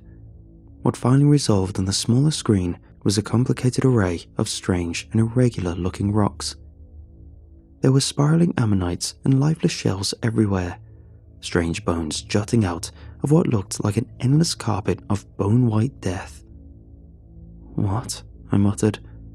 "Animals must have been trapped in the water when it froze over," Alex said. "Animal graveyards are common when excavated dried-up lake beds." "Is this normal?" I asked. "No," he shook his head. "Not like this.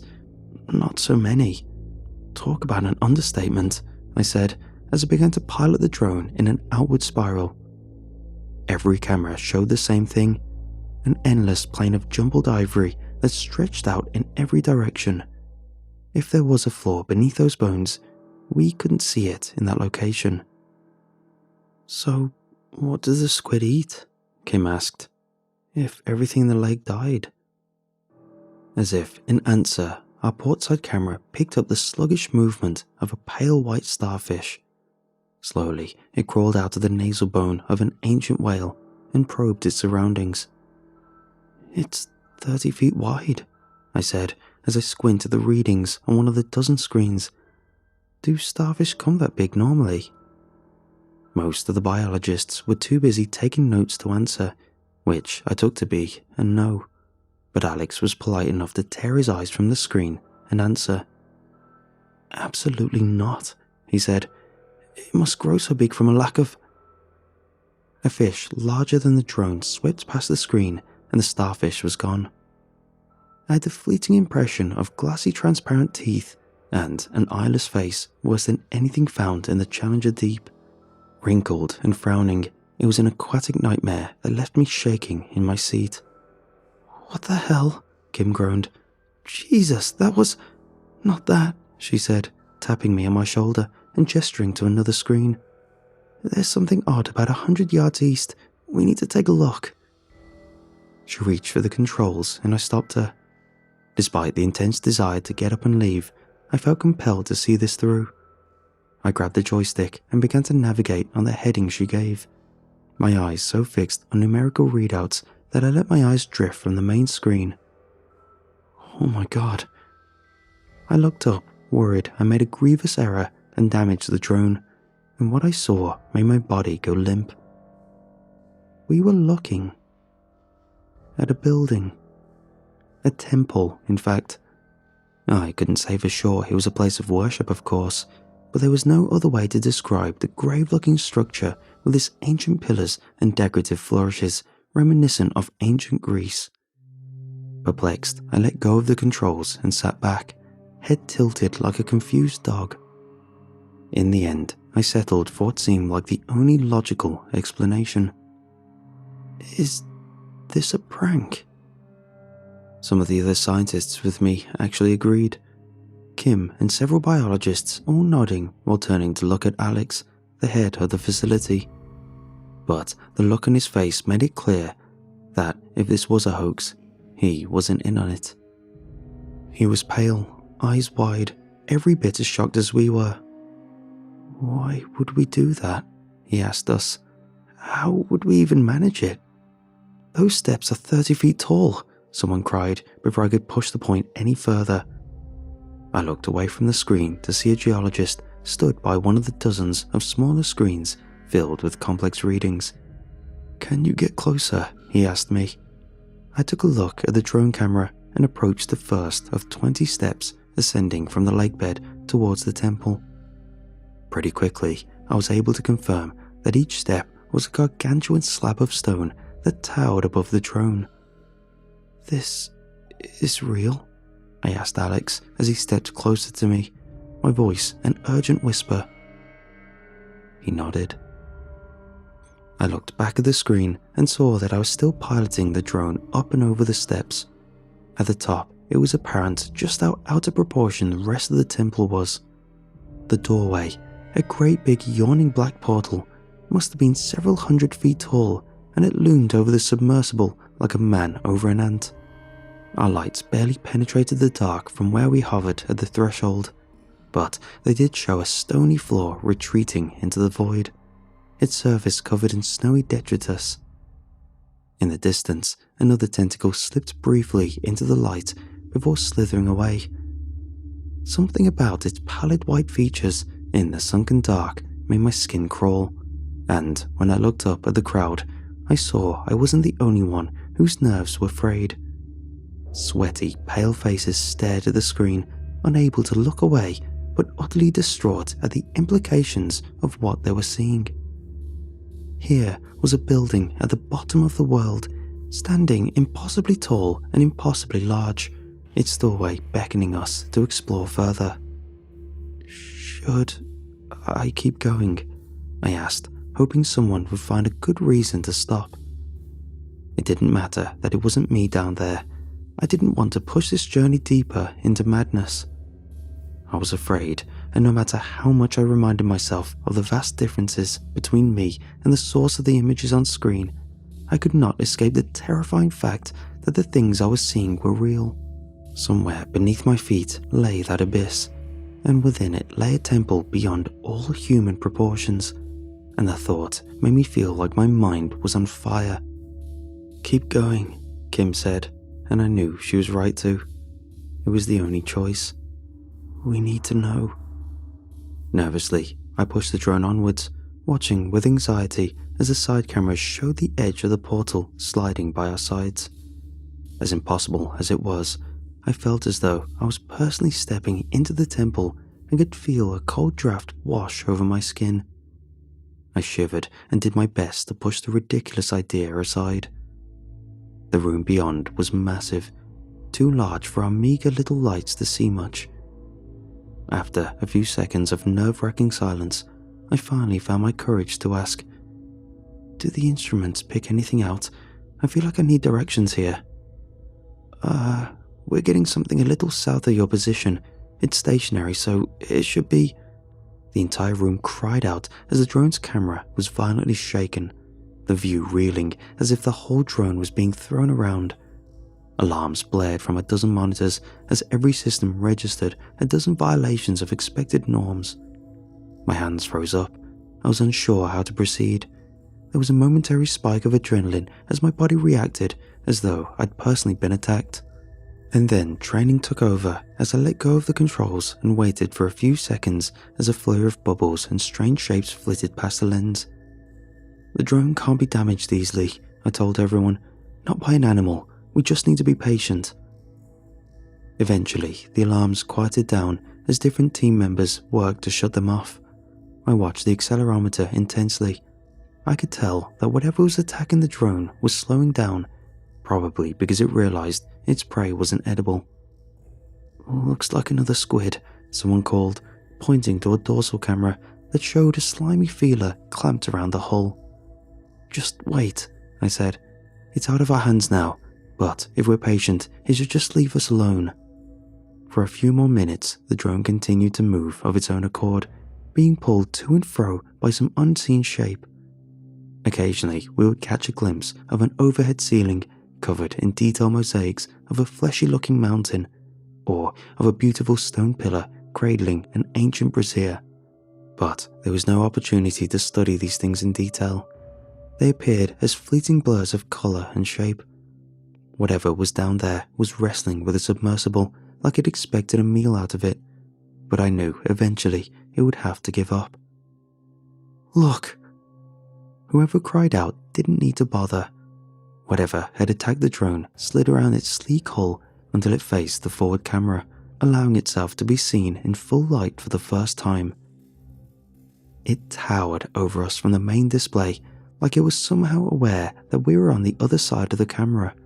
But whether it was angry, hostile, or just plain curious, I couldn't say. It merely stared at us with an eyeless cone for a head. Slowly, the strange creature retreated from the light. That didn't mean it was finished with us, though. One of its longest tendrils remained stuck to the drone, which it used to tow us carefully back towards the entrance of the temple. "Well, this is exciting," I said after a few minutes passed. "It's throwing us out of its house." "You're not seriously proposing it built that thing?" Kim asked. "No," I said.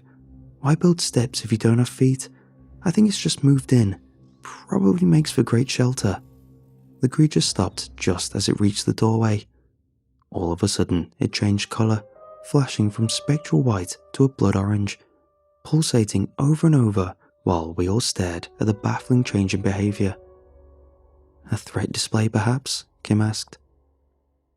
As quickly as it appeared, the squid shrank away, letting go of the drone right by the temple's doorway. A quick glance at the rear camera showed it fleeing back into the darkness. I was about to ask what had happened when a strange cerulean light flooded the doorway. An eye blocked the doorway, a pupilless pale blue sphere that glowed with malice in the dark. Slowly, its owner retreated until a monstrous shape glowered down at us. A faint bioluminescence hung around it like an aura, a silhouette faintly visible in the abyss. Its shape was utterly alien. If it hadn't moved, I might have thought I was looking at a plant or a strange rock formation. It reminded me of tumours and wasp nests. I couldn't tell all of its eyes apart from the complicated pattern of dots and frills that covered a bubbling asymmetrical head the size of an apartment block. It was with ever-rising horror that I realised I had glimpsed simple portrayals of this very creature in the temple mosaics, the implications of which burned at my mind like a hot coal. This thing dwarfed all reason, all sense. It floated menacingly in the darkness, just at the limits of the light. Of the rest of its body, there was no sign. But I hated it. I hated it instinctively and without reason, even as I told myself it was a scientific find of the century. It made my skin crawl and my stomach drop, and all I wanted to do was lash out and get the hell away from it. Slowly, it raised a branching, writhing appendage towards the drone. That was when we lost the feed. The wind outside was fierce. The facility we were staying in was situated on a continental plain, not far from a cluster of inland mountains where the wind swept down the slopes and sped up, unimpeded, to hundreds of miles per hour. It never snowed in Antarctica, but that didn't stop hurricane winds from snatching up tiny particles of ice and whipping them at you with terrifying speed. The effect was a whiteout, a grey, somber void on the other side of every window that left nothing visible. No sky, no sun, not even the icy floor beneath the main building's elevated foundations. "It's almost too much," Kim said after a while. "If we just found a jellyfish, it wouldn't be a lot, but people would believe us. But this, it's like something out of a bad movie. How am I supposed to get up at a conference and show people this footage?" Kim, Alex and I were sat in the canteen. All the other scientists had wandered off to their own rooms to begin the lifetime's task of going through every reading we had. Every pulse of sonar, every bit of infrared, every minute fluctuation in temperature and pressure. It had to be understood, catalogued, made sense of. In a way, it was probably a comfort to them, to hide from the madness by fixating on the minutiae. "You know what I think?" Kim said. "Forget any results. I want to leave. Let someone else get the glory." "Even if we wanted to," Alex said, "the storm prohibits flying for at least another week." "Just so long as I can be the first one out," she replied. "Maybe when the storm's clear we can discuss people leaving," I said. "But for now, we've got enough data to last us a lifetime and enough equipment to analyze—" "Sir!" A young man burst into the room. I immediately recognized him as belonging to the security attachment that had flown in with me. So far, the 5 or 6 armed men had kept separate from the scientists. I could have easily forgotten that there was anyone staying in the facility who wasn't a researcher. It must have been an incredibly boring job, at least under normal circumstances. The man who stood before me didn't look bored though.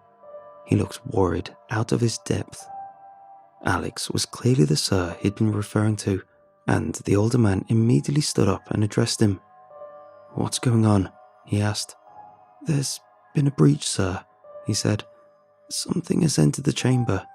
"How do you possibly know that?" Alex cried. "We can hear it, sir." We entered the ground building to find that we had 2 immediate problems. The first was that the pressurized chamber was under intense stress. Internal readings showed that water had flooded the room and was applying incredible force against the reinforced walls. So far they were holding, but the pressure was steadily increasing, and we knew that, sooner or later, something would give. The second problem was the sound that emanated from within. Thunk, thunk, thunk. I flinched each time it rang out, physically recoiling from the bulkhead with fear. I tried to hide it from the others, but looking around, I realized it wasn't necessary. Alex, Kim, and the security guard were all equally terrified. Something was inside that room. Something that had come up from the lake below and was patiently beating a tattoo against the wall with unsettling regularity. "I am here," the sound seemed to say. "I am here, and I want to meet you." "We need to release the pressure," Alex said. His voice was shaky, his skin pale. "We need to—" "I'm not opening that door," Kim snapped. I looked at the pressure readings and grimaced. "It's not giving us a choice," I said. "If that structure fails, it'll be worse than a bomb going off."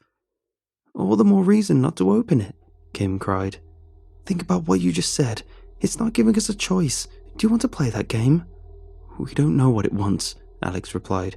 "We don't know what it is. Maybe what?" she said. "Maybe it's here to play chess, to be our friend.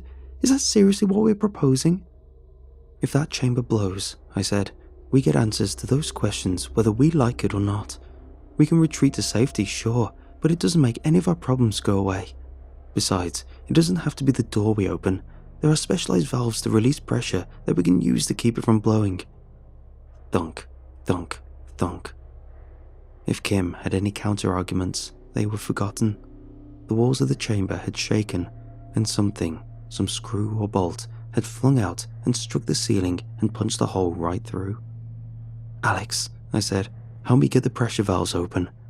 This is insane, Kim cried as I walked over to the nearest valve. Thunk, thunk. The knocking stopped just as my hand gripped the wheel. A look at Alex showed he was sweating despite the cold. He hesitated to come any closer, lurking a few feet away from me and the chamber. I need help, I told him. Okay, he said, nodding so absent-mindedly I wondered if he was in some kind of shock. Come on, I cried while pointing to the opposite side of the wheel. Alex was startled by my shouting, but he finally started to walk across the vent and towards me. Alex, we don't need to do...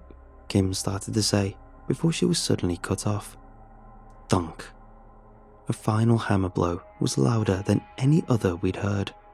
It was like a peal of thunder went off right next to my ear, an explosive punch delivered with perfect timing, and I soon realized in a very precise location.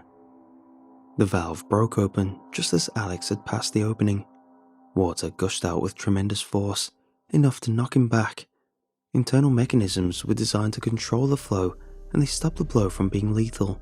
But it was still a brutal strike, and he was sent skittering across the floor while the water spewed out in a furious torrent. I could see him under the black brine, struggling desperately, and I thanked God he was alive. I immediately ran over to drag Alex away from bubbling water, even as my mind raced with the terrifying realization that whatever had attacked the chamber had done so with impossible insight. On some level, I knew it must be scrutinizing us, and it took every ounce of courage just to stay in the room. Alex struggled as I took hold of one of his legs and tried to pull him out from under the water. I paid it little attention and dragged him clear of the flow, intent on helping him. But the insight of a glistening black tentacle wrapped around his head made me recoil and cry out. But the sight of a glistening black tentacle wrapped around his head made me recoil and cry out. I fell on my ass and heard a chorus of disgusted and horrified cries as Kim and some new arrivals took register of the strange growth that enveloped the man's head. It was a repulsive cluster of alien musculature attached to a glistening black tendril trailing back through the open valve. Get it off, I shouted at the room in general, hoping to God that someone would have an idea what to do. Alex's struggles were already growing faint. Thunk, thunk, thunk. Before any of us could take another breath, there was the briefest sound of tightening fibers before the tendril whipped back into the chamber. It passed effortlessly through the 6-inch wide opening and did not slow or even show any sign of a struggle. Not even when, with the sound of silk tearing, it took most of Alex with it. I had made the decision to withdraw from the study and the site at large. Kim was clearly relieved, and so was I. Whatever excitement we felt over the find was diminished by the memory of having to clean up Alex's remains. I knew I would never forget having to lift the body bag only to realize it barely weighed more than 20 kilos. We had found something nightmarish down in that lake, and the small encounter we'd already survived were more than enough to keep me sleepless for years to come. Unfortunately, the storm was still raging outside, and we had no hope of evacuation by air for at least another 3 days. Kim and I were kept busy packing up our equipment, but Kim's speciality was data analysis and not engineering, so there were times where the work fell entirely on me. It was on the second night that I told her to head to bed early while I finished up the last 30 minutes or so of work. But only a few minutes after she left, I found myself staring at the chamber that dominated the room like a strange obelisk. The image of that thing glaring at us through the screen returned to me, and with a shiver, I decided I would finish packing the rest in the morning. Staying alone in that place for even a moment or two was a stupid thing to do. Stephen? The sound was an electric whisper that made my limbs weak and my hands falter. Equipment hit the ground with a clatter I barely heard. All my attention was on one of the speakers by a station at the back wall. It belonged to one of the geologists who had loaded microphones down in the original dive and was using them to record an audio profile of the lake below. With everything going on, it had escaped all of our notice.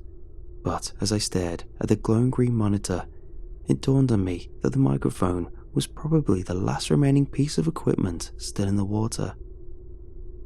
So why had I just heard Alex speak my name into it? I told myself I'd been mistaken, even as I decided I would sprint the whole way back to my room. "Stephen," the voice said before I could take a single step. "Stephen, it's cold down here." "This isn't real," I muttered. "I know what the temple was built for." Alex's voice was the wet gurgle of a pneumonia patient in their last days. It made me think of someone drowning in mucus, of a desperate soul consumed by pain and despair. "Stephen," he wailed, "it won't let me die." His words hit me like a sledgehammer. For a second, I thought there was nothing in the entire world that could frighten me more. It was then that the door to the pressure chamber swung open. I found myself rooted to the spot with mounting terror as my mind processed the impossible. An enormous titanium bulkhead, otherwise inoperable to anything except powerful hydraulics, had glided open like a creaking mansion door. Black water immediately bubbled forth and filled the air with rolling steam and a cloying stench unlike anything else I'd ever smelled. It was awful. A foul mixture of rotting flesh, ammonia, and a musty scent that really was unrivaled. Some kind of flotsam came with pale stripes of strange-looking plants and unrecognizable biological matter. The room I was in was large, but by the time I managed to look down and realized that my shoes were already wet and time was running out, I turned and ran, desperate to outrace the water that was already surging past my feet and flowing towards the door, threatening to trip me. All around me, equipment started to topple, desks dragged along the floor with an ear-cringing squeal, while computers short-circuited and fell over. Under other circumstances, I would have been in tears from the loss of data and expensive one-of-a-kind technology. But I was ready to sacrifice anything if it meant getting out of there sooner. I pushed ahead, increasingly aware that the water was fast on its way to flooding the entire place and showed no signs of slowing. Pretty soon, I'd be wading through the stuff at knee height. The thought had me picking up my pace, but I managed to only get halfway to the door before the lights cut out. Immediately, my foot hit something unseen, something that moved. I was sent sprawling forwards, completely blind and fumbling in the dark. Despite the water, I hit the concrete hard, and my wrist rolled, plunging me face first in the ever-rising torrent. The feel of it enclosing my head made my heart pound with hysterical panic, and for a brief second, I wondered if I might already be dead and trapped in my worst nightmare. Eventually, the panic passed, and, using my good hand, I got some purchase on the floor and pushed myself up with a desperate gasp. With perfect timing, the emergency lights finally kicked in, and the room was suffused in the dim pale glow of rarely used fluorescence. I'd been thrown halfway across the room and was further from the door than ever, but the water had stopped rising and was eerily still. All the different workstations had been shifted to new locations by the current, but were now at rest, bits of equipment strewn helplessly across the surfaces or missing somewhere in water below. Once I was standing, the only sound was the occasional slosh of water and the all-pervading drip, drip, drip. Quietly, terrified that the movement would attract attention, I lifted one leg and took a step backwards. Nothing changed above the surface, but for all I knew, a dozen unseen shapes were converging on my position, and I had no way to stop them, or even know how long I had to live. The only thing I could do was stick to the plan and keep moving 1 foot at a time. I managed another 3 steps when one of the desks slid a few inches across the floor. It was a gut-wrenching reminder that something was active beneath the water. It didn't help that all manner of things floated around, ranging from office furniture to unrecognizable clumps of rotting albino plants. Sometimes something would slither past my leg, touching my bare ankles, and I had no way of knowing if it was a living thing or just some dead piece of flotsam drifting aimlessly beneath the surface. When the door opened behind me, it was a sudden reminder that a world existed beyond that room. It had been barely 10 minutes since I heard Alex speak, but I'd spent that time so terrified that my perception had narrowed until I could only think of things that mattered to my direct survival. I'd completely forgotten that the power outage would have alerted others. I was so fixed on whatever shared that water with me that I didn't even turn to greet my rescuers or respond to their cries. Nothing but survival could find purchase in my adrenaline-addled mind. It wasn't until I heard feet splashing past me and saw several men stomping past, guns raised, that I looked up and saw Kim reaching out to touch my shoulder. "What happened?" she asked. "Did you open the bulkhead?" I must have been pale as a ghost, because when I looked at her, she froze up a little, like my fear was contagious. "Shut it down," I hissed between clenched teeth, even as I lifted one leg to continue my painstaking backwards walk. "Explosives, grenades, anything. Shut it down." "It'll freeze on its own anyway," she replied. "The heating rods have turned off. That's probably why it hasn't flooded this whole room up to the ceiling." "Why did you open the door?" she repeated. "I didn't open anything," I whispered. "Kim, we aren't alone in here." "What?" "He said, you aren't alone up there."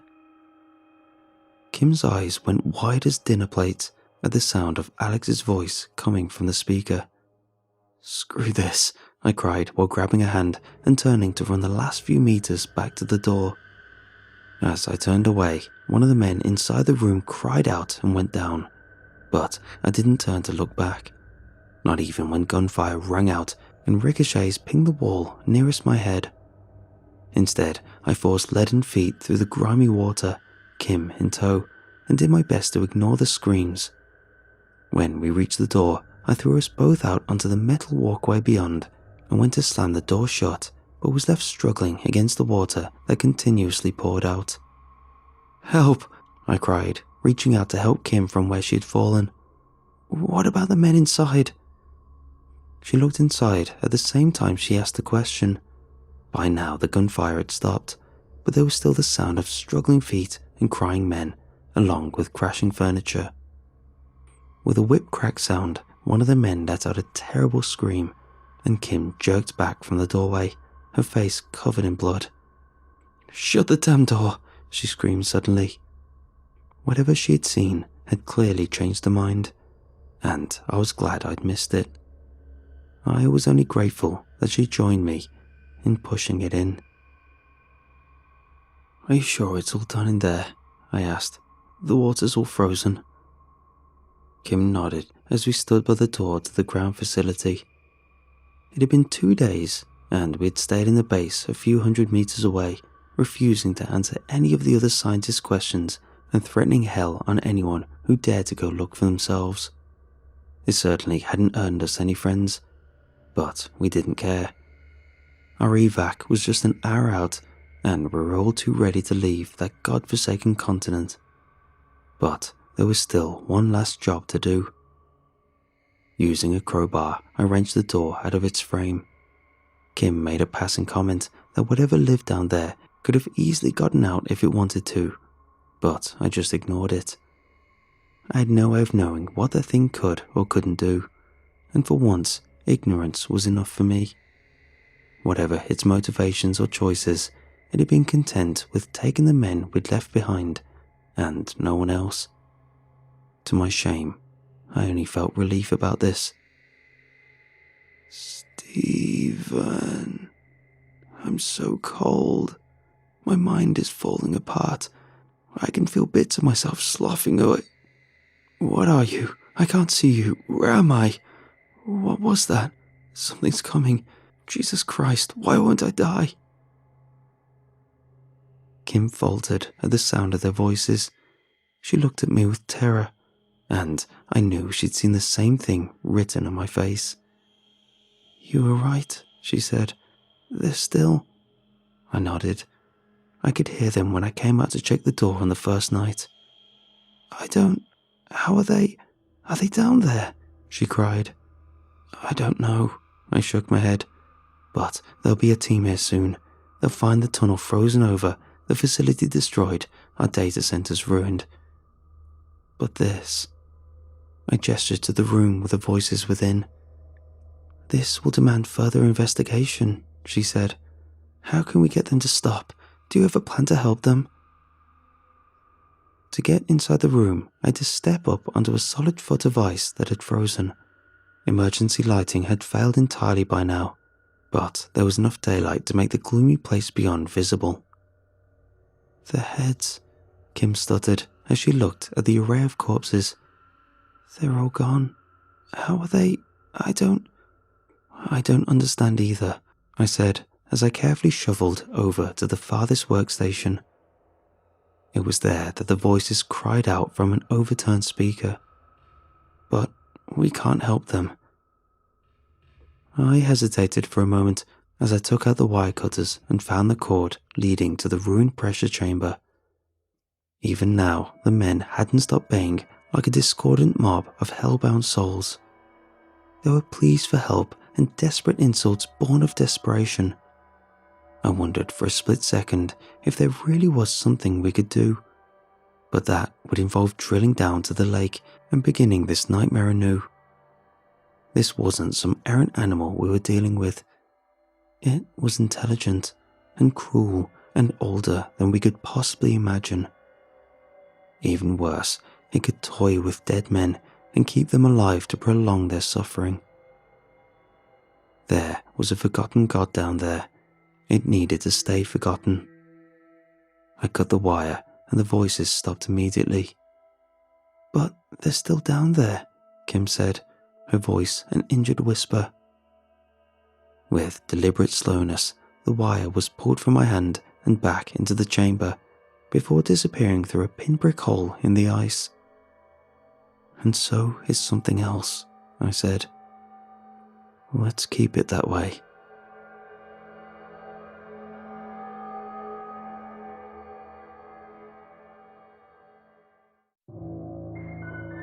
As I pulled up in front of the shop, I had to recheck my directions. It was a dingy little hole in the wall, stuffed between a Dollar General and a computer repair shop. It looked like it had just existed here since the creation of the first VHS tape. The windows were covered in thick yellow paper, and the outside was caked in a film of old dirt. The sign on the door said open, but it was barely visible through the dirty window. There was no way this place had what I wanted. When I was a kid, I remembered watching a show on cable called Children of Men. As a kid, the premise of the show appealed to me. The show was about kids living on an island out in the Pacific, trying to survive day-to-day trials. The producers had gotten 40 kids from all over America, ages 10 to 12, and dropped them off with supplies and instructions on how to survive.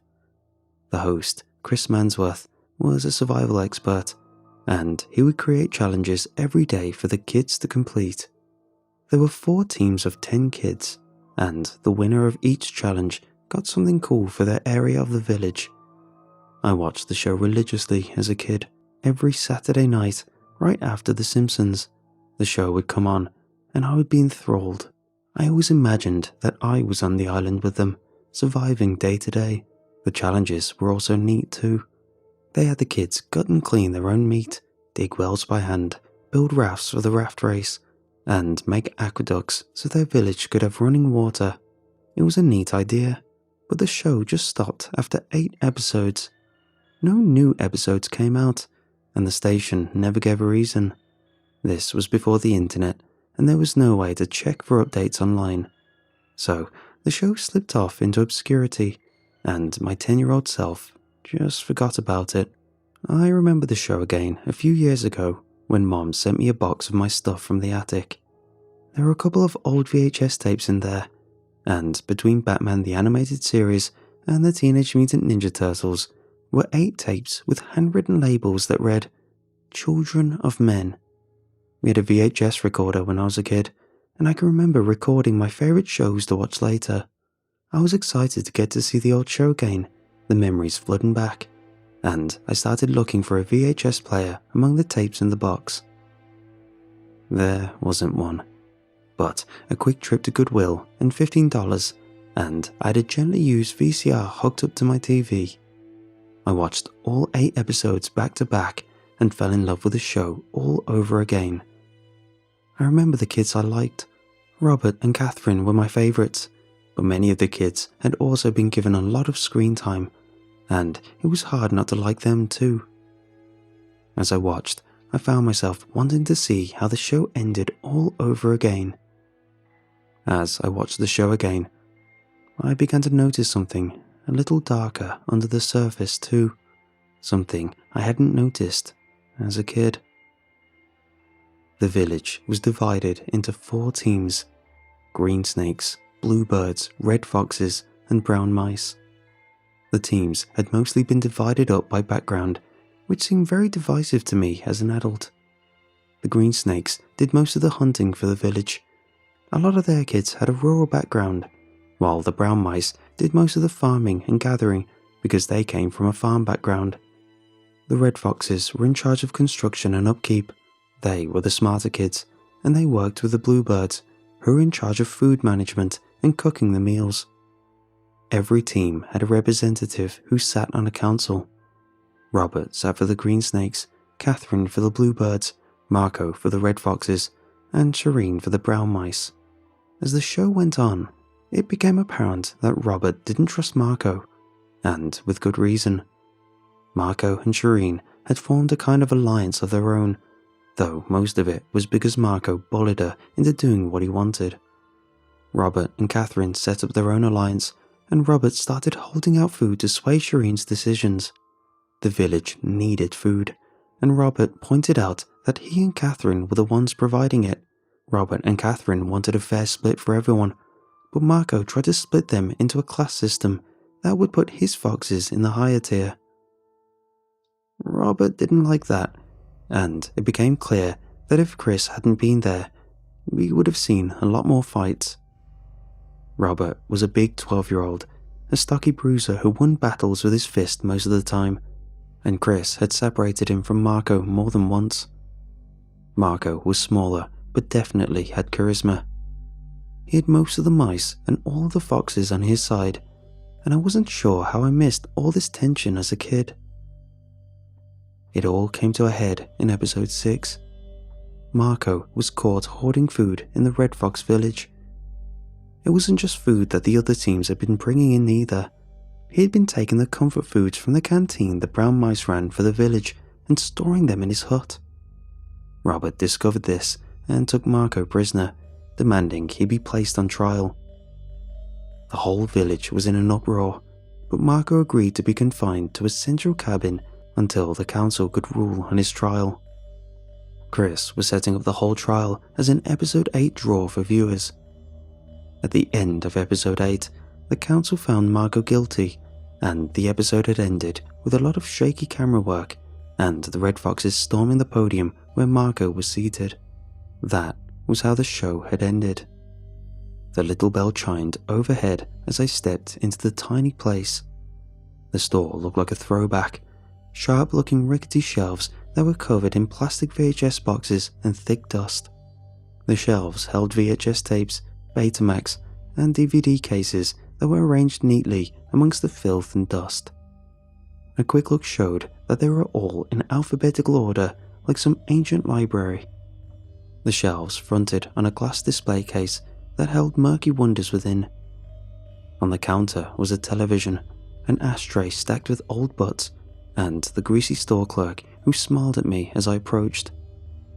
"You the one who called about the tape?" he asked, showing a mouthful of stained teeth. I had searched for months on my own. I had taken to the internet in an attempt to find something, anything that would give me some closure. Wikipedia told me that only 8 episodes were aired, but 12 had been intended. As I dug deeper, I began to see that the show was a mystery all on its own though. The list of children that had been in the show was woefully incomplete.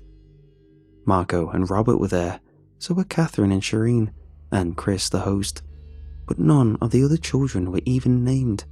No one, except Chris Mansworth, had gone on to do anything after the show, and his only contribution was his death a few months later. His wiki said that he had offed himself in his hotel room, and foul play was not suspected. As for the last 4 episodes of Children of Man, however, there was no mention. So I took to the usual online sleuths, Reddit, 4chan, TV message boards. No one seemed to have the answer. Most people had never even heard of Children of Man, and the ones who had were more interested in my copies than the last 4 episodes. Apparently, the episodes were never compiled or released for purchase, and the only means by which the show still existed was on VHS tapes like mine. I had several offers for them.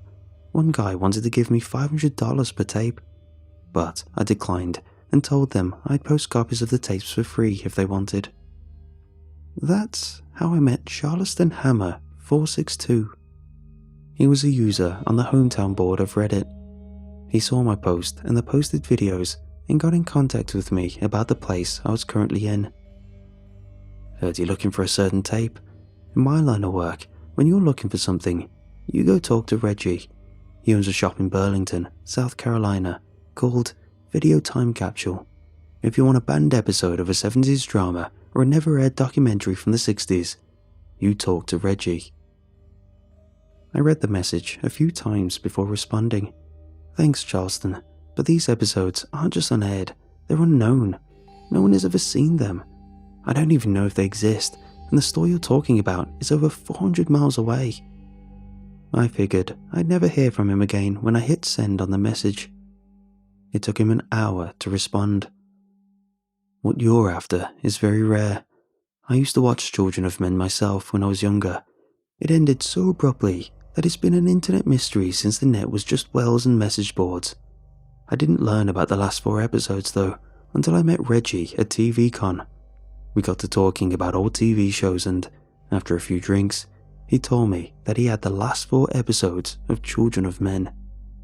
That piqued my interest. Have you seen them? That response took a little longer. I have. It's some pretty different stuff. I won't ruin it for you, but if you value the way you remember Children of Men, then don't watch it. There's a reason these episodes never made it to air. Here's the number to the store. If it's late, call him anyway. Reggie keeps weird hours, and sometimes that store is open 24 hours. He's an eccentric dude, don't doubt, but he has what you're looking for. The number was at the bottom of the message. Yeah, I said, no longer sure about what I was doing. Yeah, I called you about the complete series of Children of Men? He nodded and reached under the counter and slapped a plain white case on the counter. All 8 episodes recorded at airing, he said, his eyes studying me. I frowned. I'm after the last 4 episodes. His piggy eyes glinted behind the grease-smeared glasses. There were only 8 episodes that aired. And you told me that you had the other 4 episodes that never aired. He smiled and did ghastly things to his porcine face. Had to be sure, come to the back. And with that, he disappeared behind a curtain into the back of the store. I walked around, hesitating for a moment as I touched the curtain, and followed him. I'd come 400 miles. I might as well go another 5 feet into hell. The phone rang 6 times. I was just about to hang up when someone answered and spoke through a mouthful of food. I didn't understand him, but once he swallowed whatever had been in his mouth, he tried again. Video Time Capsule, where your memories are always on sale. What a tagline. Yes, I was looking for something specific. The sound of something being stuffed into the speaker's mouth and loud chewing assaulted my ears before he continued. Aren't they all? What you looking for? Clearly, customer service was not their strong suit. Episode 9 to 12 of Children of Men. I heard something hit the floor. and the speaker cursed loudly. Yeah, you must be mistaken. There are only 8 episodes of Children of Men. Look, I said a little hotly. I was told that you have things that no one else does. I want to see these episodes. I don't even want to buy them, and I was told that you have them in your possession. Is there any way that I can just... $500, the voice returned, and the tone was not one to be bargained with. In cash, before I'll even let you see him. I agreed, despite the outrageous price, and now I was here in this grungy shop prepared to go into the back. The back was worse than the front. DVDs and VHS tapes were stacked in teetering piles. The back room was lit by only a few dingy overheads, and I could see an old TV casting its glow from the back. The floor was riddled with trash, and I swear you could hear the mice scampering around to get out of my way. What sort of videos could I find here? Would this place give me anything but heartbreak? This seemed like a setup to 1,000 scary stories, and I suddenly didn't want to see these mysterious artifacts. But, like anyone else who comes this close to finding the thing they want, I needed to see them. Reggie was waiting for me by the TV. He had an ancient set that looked very similar to the one my parents had owned. On top was a VHS DVD combo player and a set of rabbit ears that stuck out like a weather vane. There was a wooden chair in front of it with a little blue pad in it. Reggie held his hand out. $500, he said. How do I know it's authentic? Look, I could get in a lot of trouble for owning this, okay? This would put me in prison for life. If you want to see those episodes, then I need the money. Are we doing business here or what? I handed him the money, and he popped the cassette tape in and walked away. Not joining me? I asked. Not for another $500, kid. I heard the curtain rustle as the show began. Episode 9 gave us a recap of the trial and then the storming of the stage. When the show started, I noticed a distinct lapse in film quality. Whoever was operating the cameras was much shorter than the usual crew, and they seemed barely able to handle the heavy rig.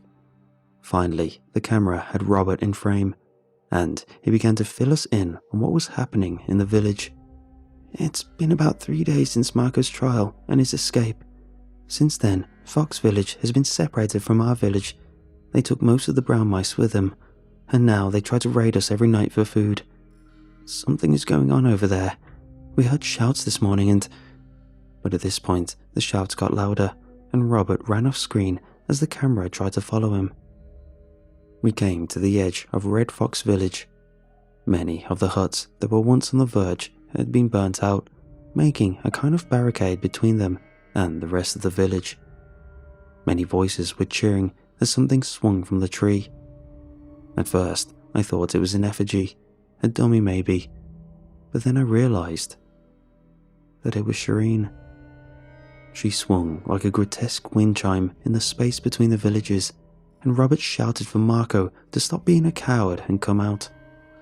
Some of the kids were crying, but everyone on the other side cheered and shouted traitor or faithless at the swinging body of Shireen. I sat glued to the TV, unsure if any of this was even real. It was night when the next recording resumed. It seemed that whoever was running the camera wanted us to see the raid. The night vision on the cameras showed kids with torches fighting other kids who were leaving their storehouse in a hurry. The kids with torches hacked at them with machetes, blood flying as they connected, and some of them dropped as they were stabbed or hacked to pieces by the blades of the other children. The rest of the episode was mostly uneventful. Lots of shaky cam, lots of crying, and at one point, someone dropped it and didn't pick it up for several minutes. As the episode ended, I was left looking at my own stark face, looking back at me. What had I just watched? There was no way that could be the same show. Things had gone very Lord of the Flies in the village, and as the 10th episode started, I wasn't sure what to expect. Episode 10 started without preamble. There was no recap, no theme music, and the footage looked unedited. we see a much more professional camera crew and Chris Mansworth trying to bring some order back to the island. They're coming up through the shallows, Chris and about 10 adults coming up in the dark towards the village. Chris was talking about how this had gotten out of hand and how they were going to try rescue the children. As they came into the seemingly empty village, Chris cupped his hands and began to shout at the empty huts. He told them that the game was over and that it was time they went home. He told them there was a boat that would take them home. Still, no response. He moved deeper into the collection of straw huts, the fires burning low and around them, and that was when they struck. Kids with spears and machetes came screaming out of the darkness, and the cameraman backpedaled furiously as the adults were taken completely by surprise. Blood flew, legs were sawed off as the pint-sized savages hacked and chopped, and Chris Mansworth was buried under a pile of children as he screamed and flailed. As the cameraman tripped and went down, we see the shadows of children standing over him as the spears came down. The episode ended abruptly. I was speechless. What the hell had happened to them? These were kids that had been doing challenges and making friends.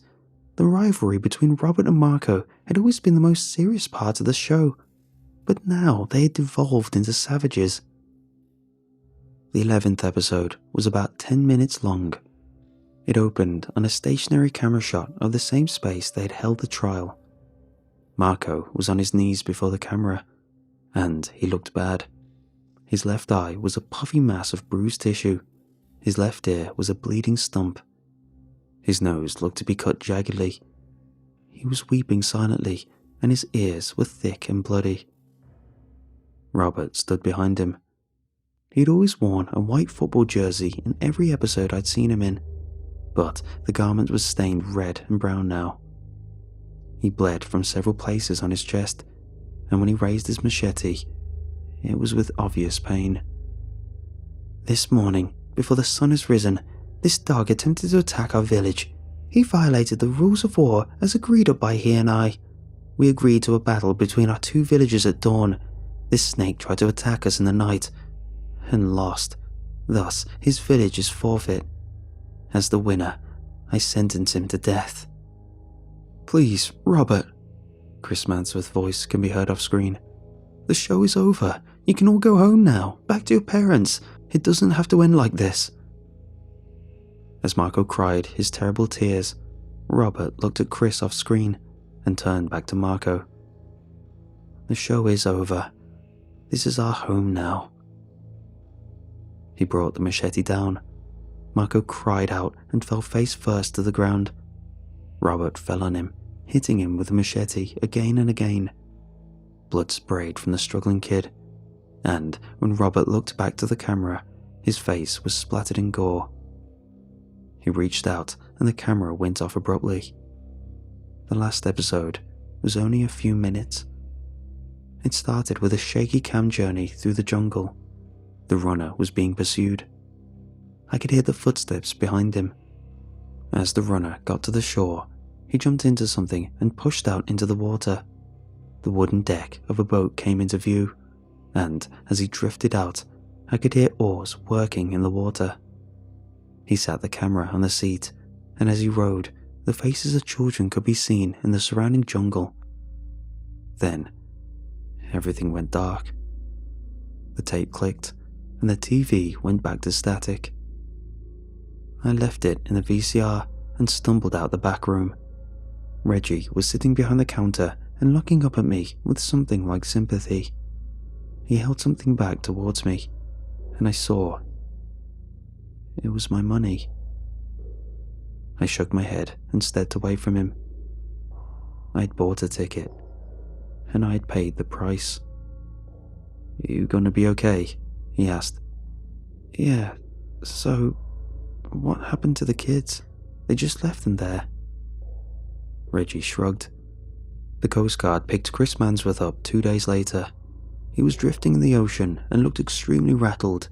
He wouldn't tell them how he had gotten out there or where he'd been. When he got back, he gave the tapes to the studio, and the next time anyone saw him, he was dead.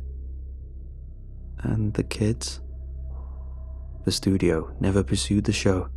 They never sold the aired episodes. They never even tried to air what Chris brought back. They just made the whole thing disappear. I suppose there's an island out there full of kids who went to be on a TV show and never came back. The parents were likely told there had been an accident or something. The whole thing was hushed up, and eventually people forgot. You'll forget one day too, he added, as though it might help. As I lay in bed now, trying to forget the horrible things I saw. I hope I do forget, but I doubt I ever will. So, if you happen to find an island out in the Pacific, maybe one full of locals that just don't look right, turn your boat back out to sea. Those natives are not friendly.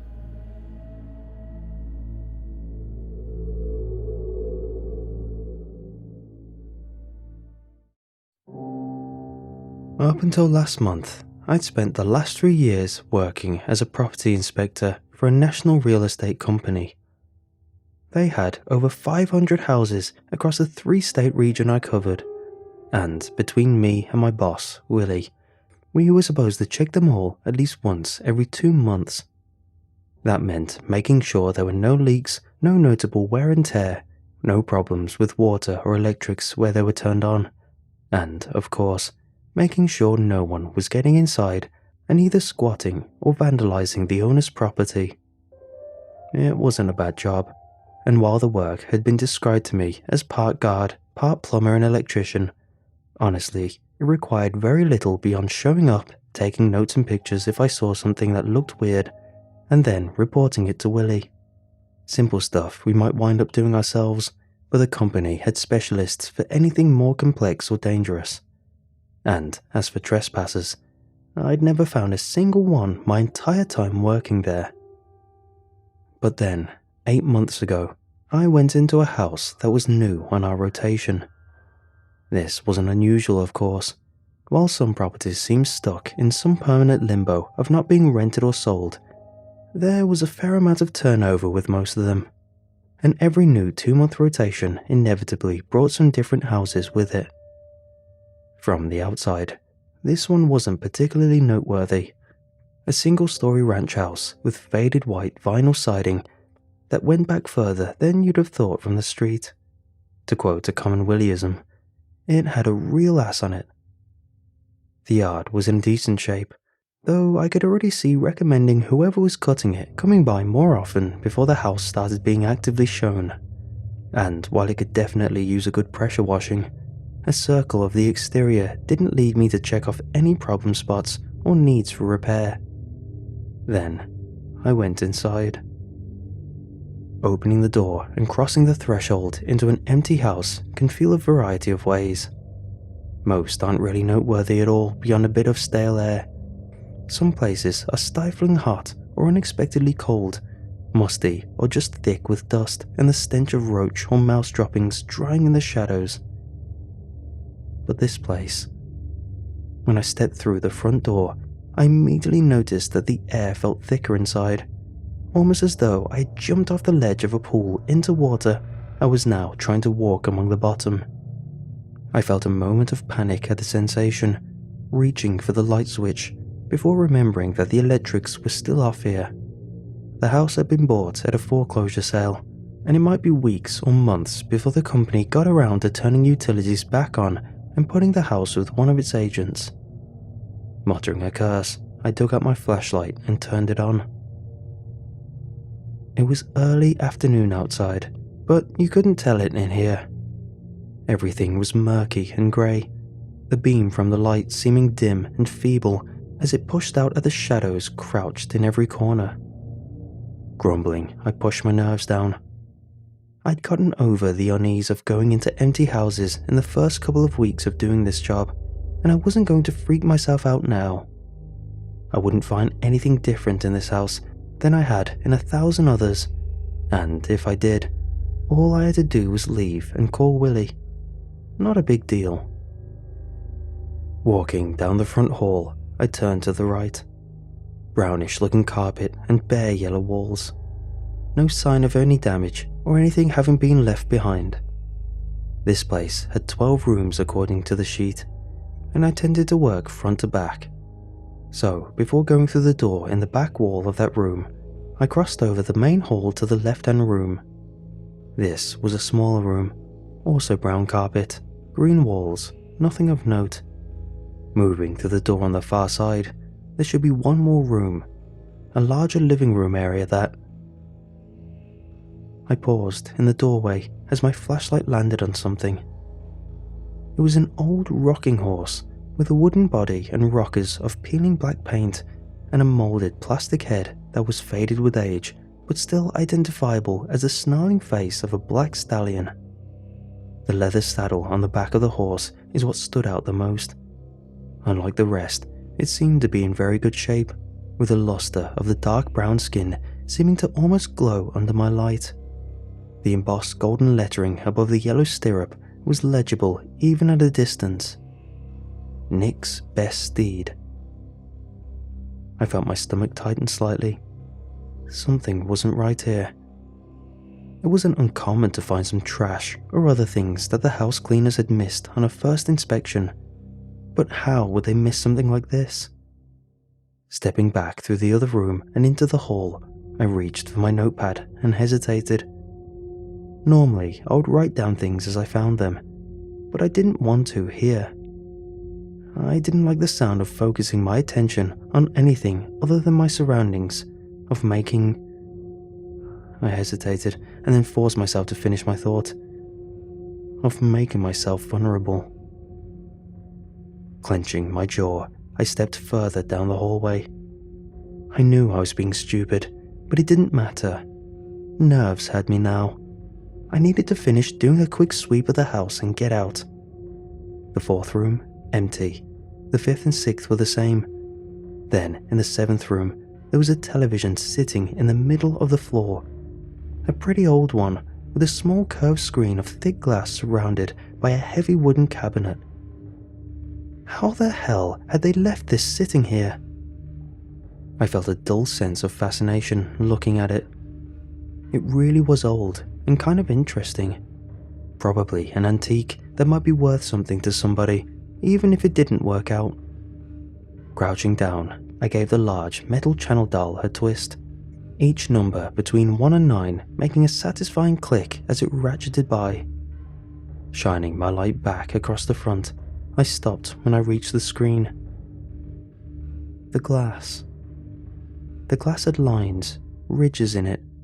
6 lines trailing down as though someone had run their fingers through clay, though these marks looked as though they'd been made by something melting their way into the glass as they went. I shivered and stood back up, my momentarily forgotten fear back stronger now. It was nothing. Plenty of houses had weird stuff left behind, right? Still, I was ready to be done and get out. Glancing around the room again, I moved on. Room 8, clear.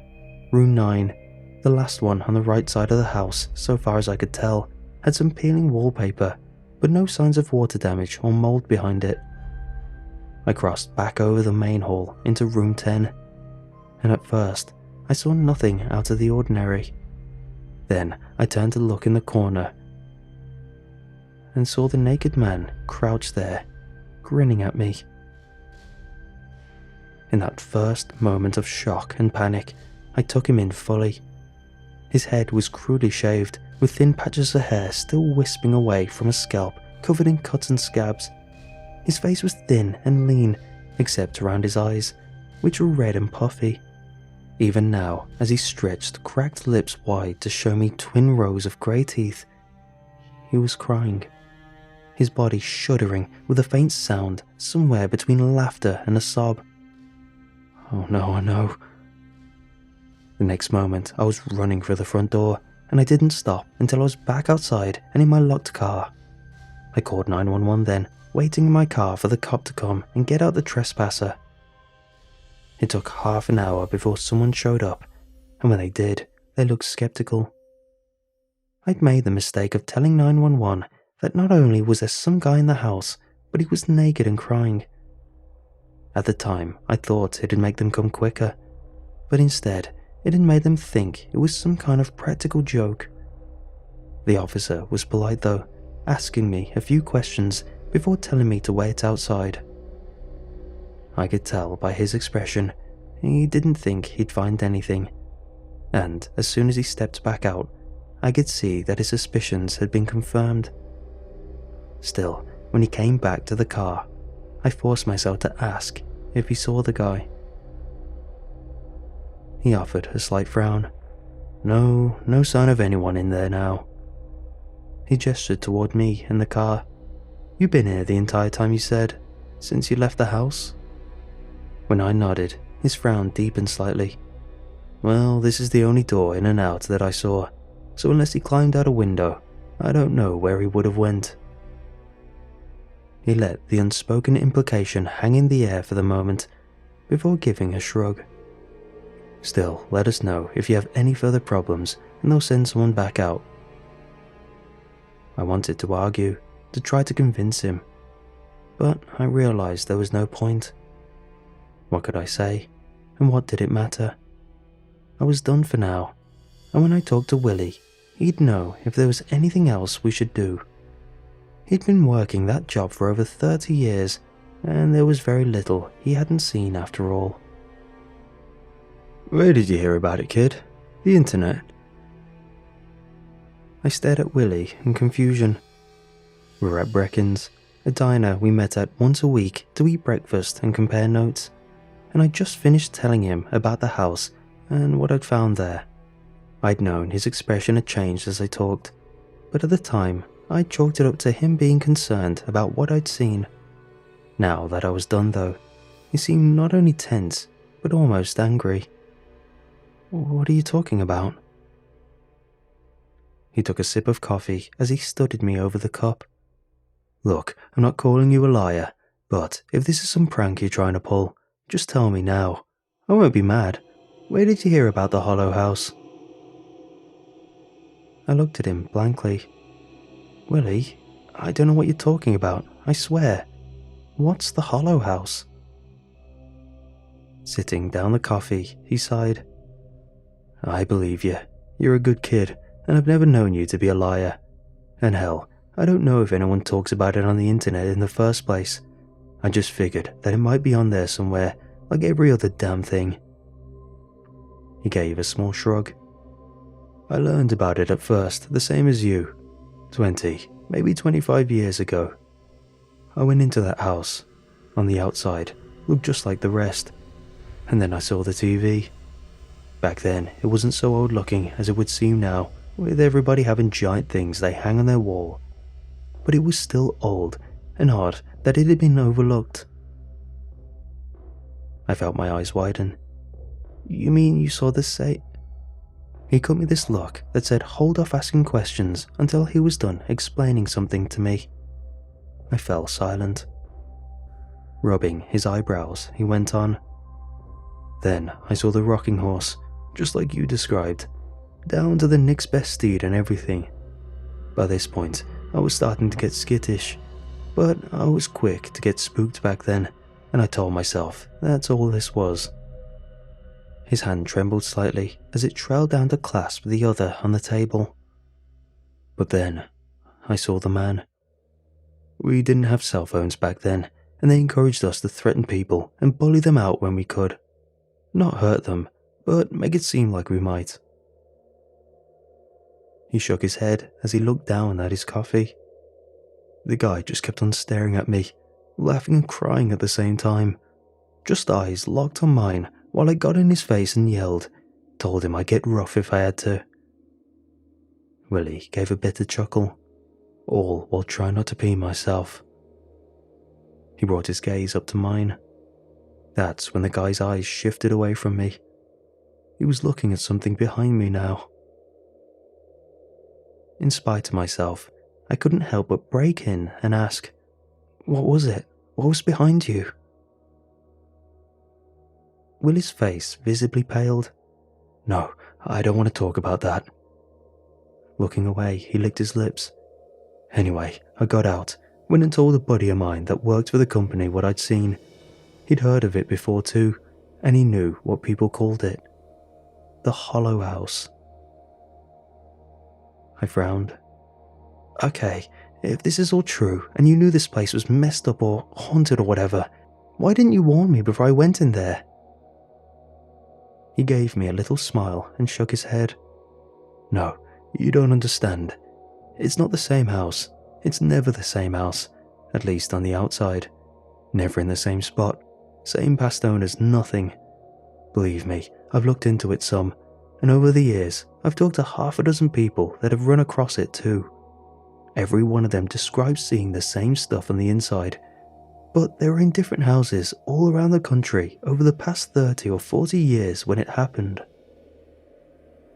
Sitting back, I let out a slow breath. How is that even possible? What is it? Willie spread his hand out and gave a deeper shrug. I have no idea. Not keen on finding out either. Leaning in, he lowered his voice slightly. That's why, the couple of times I've run across it since, as soon as I know where I'm at, I beat feet back out, and from then on, that place gets my stamp of approval without me ever going closer than riding by to make sure it hasn't burned down. He held my gaze a moment. And that's exactly what you need to do too. I nodded, but I could already feel my stomach tightening. I don't know, man. I can't lose this job. Even if it's all real, maybe it's just creepy, right? Like, you've never gotten hurt from it, and... I trailed off as Willie unbuttoned his sleeves and rolled it up. The first time I found the Hollow House, I left with this. Just above his left elbow was a scar. The flesh there dark and hard, like a shadow had been tattooed across his skin, in the shape of a grasping hand. He reached over now and gripped my arm.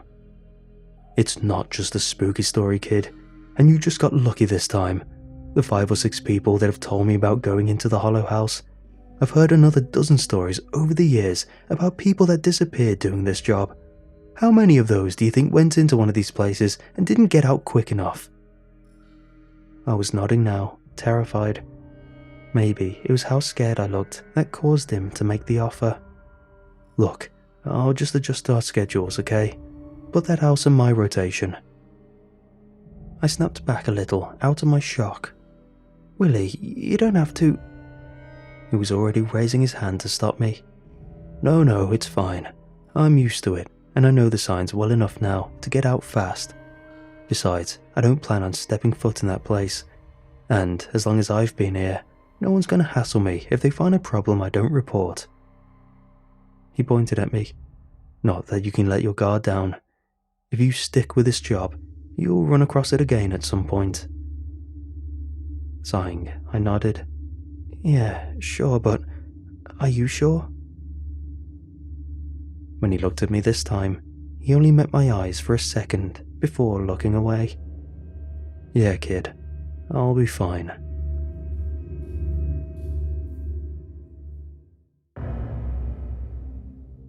For the next few months, everything went back to normal. I knew from the schedule that Willie would have visited the Hollow House twice, but he never mentioned it, and neither did I.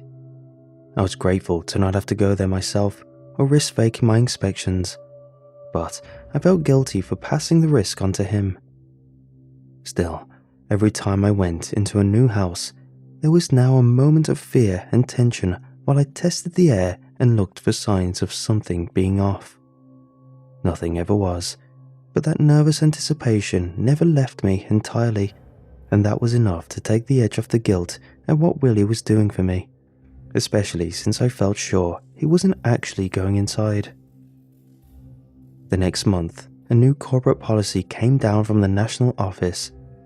To ensure that every property was being reviewed thoroughly, we were to take at least 3 photos of the interior of every house we inspected, including at least one that had a laminated property form in the shot.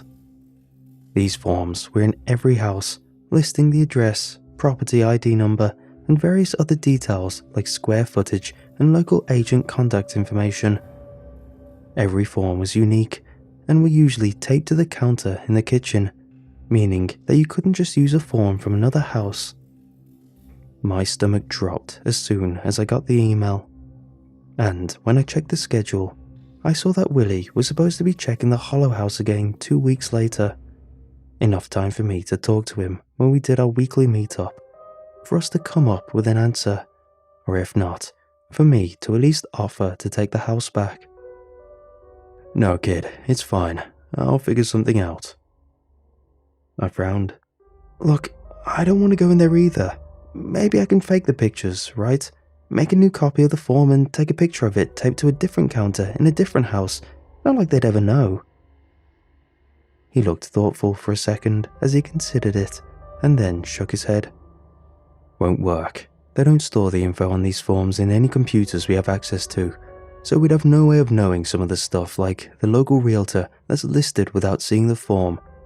Besides, I know the way the suits think. They started those forms 5 years ago, made a big deal of putting them in the same place in the house and making sure every place had one. I wondered why at the time, when they could just give the info to us and the real estate agents." Glowering, he stabbed at a piece of egg. "What do you want to bet they were already planning this? Took pictures of the forms on the counters, so if they ever decided to do what they're doing now, they'd have something to catch fakes. Isn't that kind of paranoid?" Willie shrugged. "Only if I'm wrong, and I don't put much past a man looking to squeeze $1. Hell, I don't think it's a bad idea if I'm honest." He sighed. "Just damn inconvenient." "Well, I mean, I can go in and do it then. It can't be bad in there all the time, right? How else would they ever put the forms in? Sell these houses?" His eyes flicked up to mine. "I don't know that they ever do sell them. I've kept an eye on the ones I've found over the years, and best I can tell, none of them have ever actually sold. They just drop off the lists after a while. No idea why, and I'm not going to look if I don't have to." He nodded as he chewed. "Still, you're right. It can't be like that all the time. Maybe I'll hit it lucky and I'll take a bunch of shots of the damned form when I'm in there. Enough to dole out until I retire." Stomach in knots, I pushed out the question I didn't want to ask. "Are you sure?" Willie hesitated, and in that brief pause, he looked frail and old. When he spoke, his voice was steady but low, barely above a whisper. "Yeah, kid, I'm sure." I wanted to call Willie after his next check of the Hollow House, but I held off. I was going to be meeting him for breakfast the next day, or make it into a bigger deal than it was already. Maybe the house had gone back to normal, and either way, he'd have let me know if something had come up. Unless he never got back out. I tried to push the thought away, but I couldn't. Finally, I gave in, calling him that night. The phone rang several times, and each second I could feel it getting harder to breathe. What if something really had... "Hello? Willie, thank God, man. Sorry, I just knew you had the house today and wanted to make sure you were okay." "Huh? Oh yeah, it went fine." I sat down as relief flooded through me. Good. So, you got the pictures you needed?" "It all went fine. I'm just real tired. Going to beg off the meeting tomorrow, if that's alright." I frowned. Other than one time when he was down with the flu for 2 weeks, Willie had never missed one of our breakfasts. "Are you sure, man? Need me to bring you anything?" "No, I'll be fine, thanks. Need to go now." I went to say more, but I heard the click as he hung up. I worried about him over the weekend, but it wasn't until I got a phone call the next Tuesday that I knew something was really wrong. It was from the regional office, asked if I'd heard from Willie in the last few days, that he hadn't submitted a report since the middle of the week before and they couldn't get him on the phone. Heart in my throat, I told them no. But as soon as I got back into town that afternoon, I'd go by and check on him. Willie lived in a 2-story house on the east side of town. The neighborhood had gone down in recent years, but Willie always kept his place in great shape. He told me once that he'd been terrible about keeping up the place when his wife was alive. Too much like his job, he said. Now that she was gone, and with no kids or grandkids, he had lots of empty time to fill. So he decided on doing a better job taking care of the house she had loved so much. I knocked on the door twice before ringing the bell, and I was starting to wonder if he was home despite his car being in the driveway. Hitting the doorbell a second time, I called out, "Willie, you in there? You sick or something?" Still, no answer. Walking back off the porch, I debated what to do. I didn't want to bother him, but I didn't want him laying in there sick or dying either. Maybe I should call the... My eyes landed on a rock at the edge of the flower bed, or something that looked like a rock at least. Crouching down, I picked it up and gave a brief, humorless laugh. It was a hider key. Sliding back the bottom, I saw the house key nested inside the molded plastic base. Willie might get mad, but so be it. I wanted to make sure he was okay. Fishing the key out, I went back up to the door and put it in. The key turned easily, and calling out to Willie that I was coming in, I started to open the door. I had only opened it a foot when I met resistance from the other side. Looking up, I saw Willie's haggard face peering at me from the gap. His eyes were red and wild as he stared out, and his skin had a sickly sweat sheen glow to it. He really was sick. "Hey, sorry to bother you, man. You look terrible. Are you—" "Get away." His voice was a hoarse croak, and it didn't take long for me to see why. Black marks, the shape of long fingers, banded his neck like a collar. I felt anger and fear welling up in my chest. "Willie, what the hell, man? Did someone hurt you?" He squeezed his eyes shut, tears forming at their corners. "No, just get away from here, kid. Don't come back." With that, he stepped back and shoved the door shut. I could have stopped him, but I'd been transfixed by what I saw behind him in that brief glimpse into his house. By the time I realized what was happening, he had already locked the door and slid a deadbolt, and my yelling and knocking didn't get any further response. I went back home and then called the cops, asked them to do a welfare check. When I called back a couple of hours later, they said they'd gone by and spoken to Willie, and he was fine other than being bundled up. Said he was fighting off a bug and stayed cold all the time, but that he didn't need them or his nosy co-worker bugging him all hours of the day and night. The cop then mentioned to me that 911 was for actual emergencies and that I should probably just leave the old guy alone. And that's what I did. Willie never came back to work, and after a few more weeks, I quit myself. I reached the point where I couldn't go into any new house, and it was only a matter of time before they fired me anyway. I didn't give up on Willie because of what the cop said, or even because Willie told me to go away. I tell myself that those would be reasons enough, but I know better. Willie was a good guy and my friend, and I should go back and check on him again, whether he wants me to or not. But when my guilt is at its worst, when I'm close to driving over to the east side of town or giving Willie a call, something always stops me. The memory of that half-second glimpse into his house and the picture-perfect image of what I saw there, gently swaying behind him. A faded black rocking horse with a brown leather saddle polished to a high sheen, and between the seat and the stirrups, fine gold lettering so bright I could read it across the too thick gloom. Nick's best steed.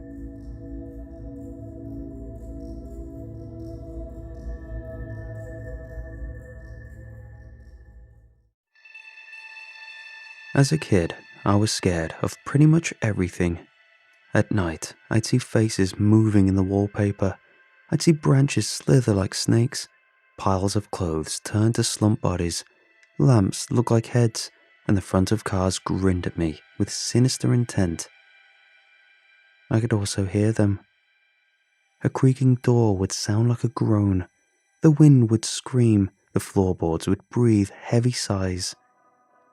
To me, there were ghouls, ghosts, and monsters around every corner.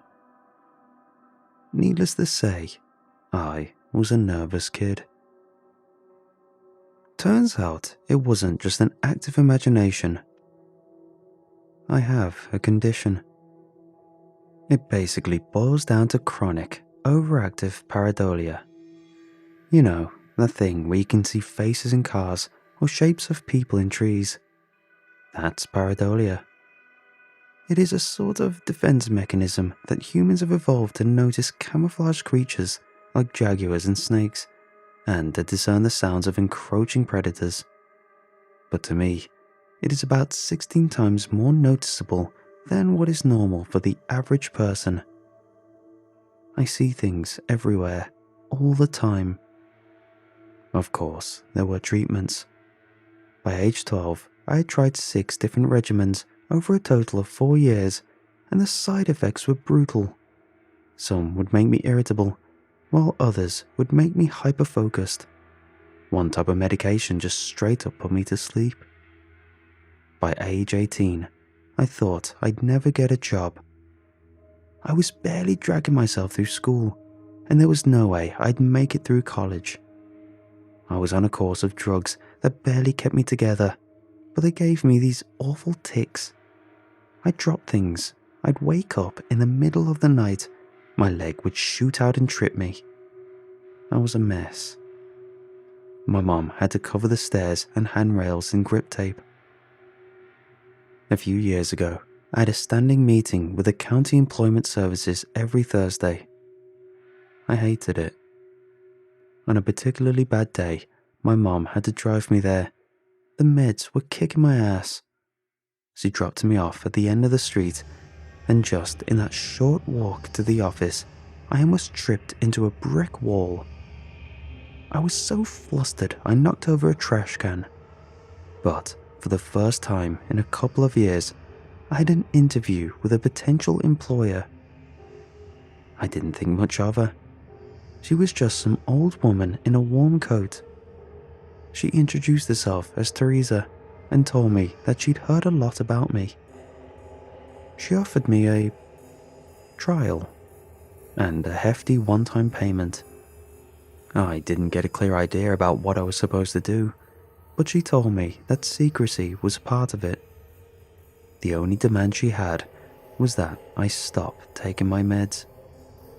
Still feeling the trash smell on my pants, I took Teresa up on her offer. On my first day of work, I had no idea what to expect. I'd been off my meds for a week, and I'd barely slept. It was hard to wrap my head around the world as I'd seen it as a kid. I'd see faces in the walls, in the shadows, in the leaves, in patterns, pretty much everywhere. I'd hear voices and screams in every breaking car, in crinkling paper, in creaking floors.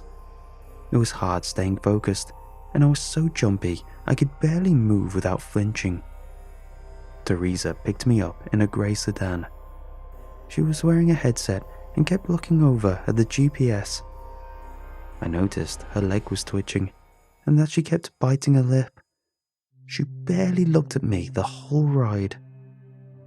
We finally arrived at a small yard, about a 40-minute drive off the highway.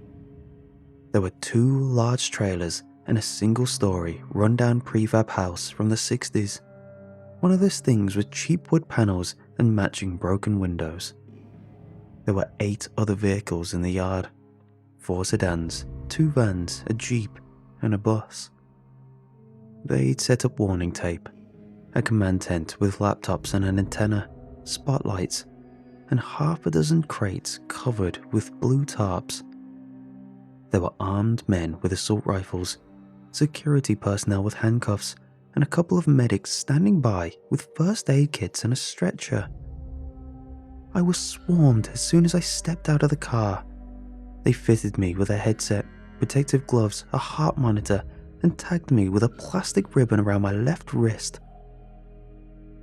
All the while, Teresa was just looking around, a bead of sweat stinging her eye. "What are we looking at?" she asked. 3, 4? "Just one," I heard in the headset. "We got it early. You got the spot?"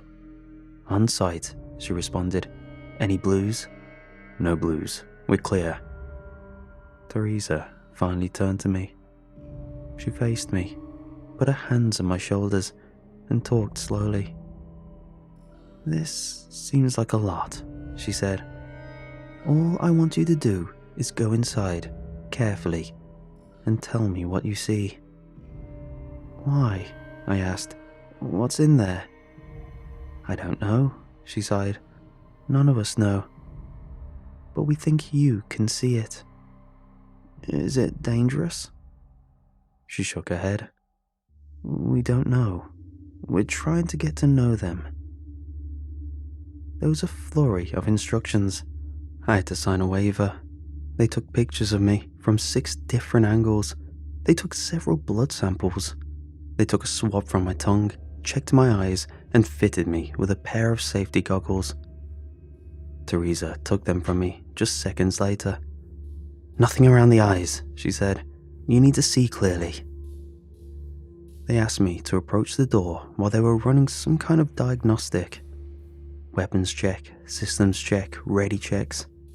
It felt like we were launching a rocket. I could feel my legs shaking.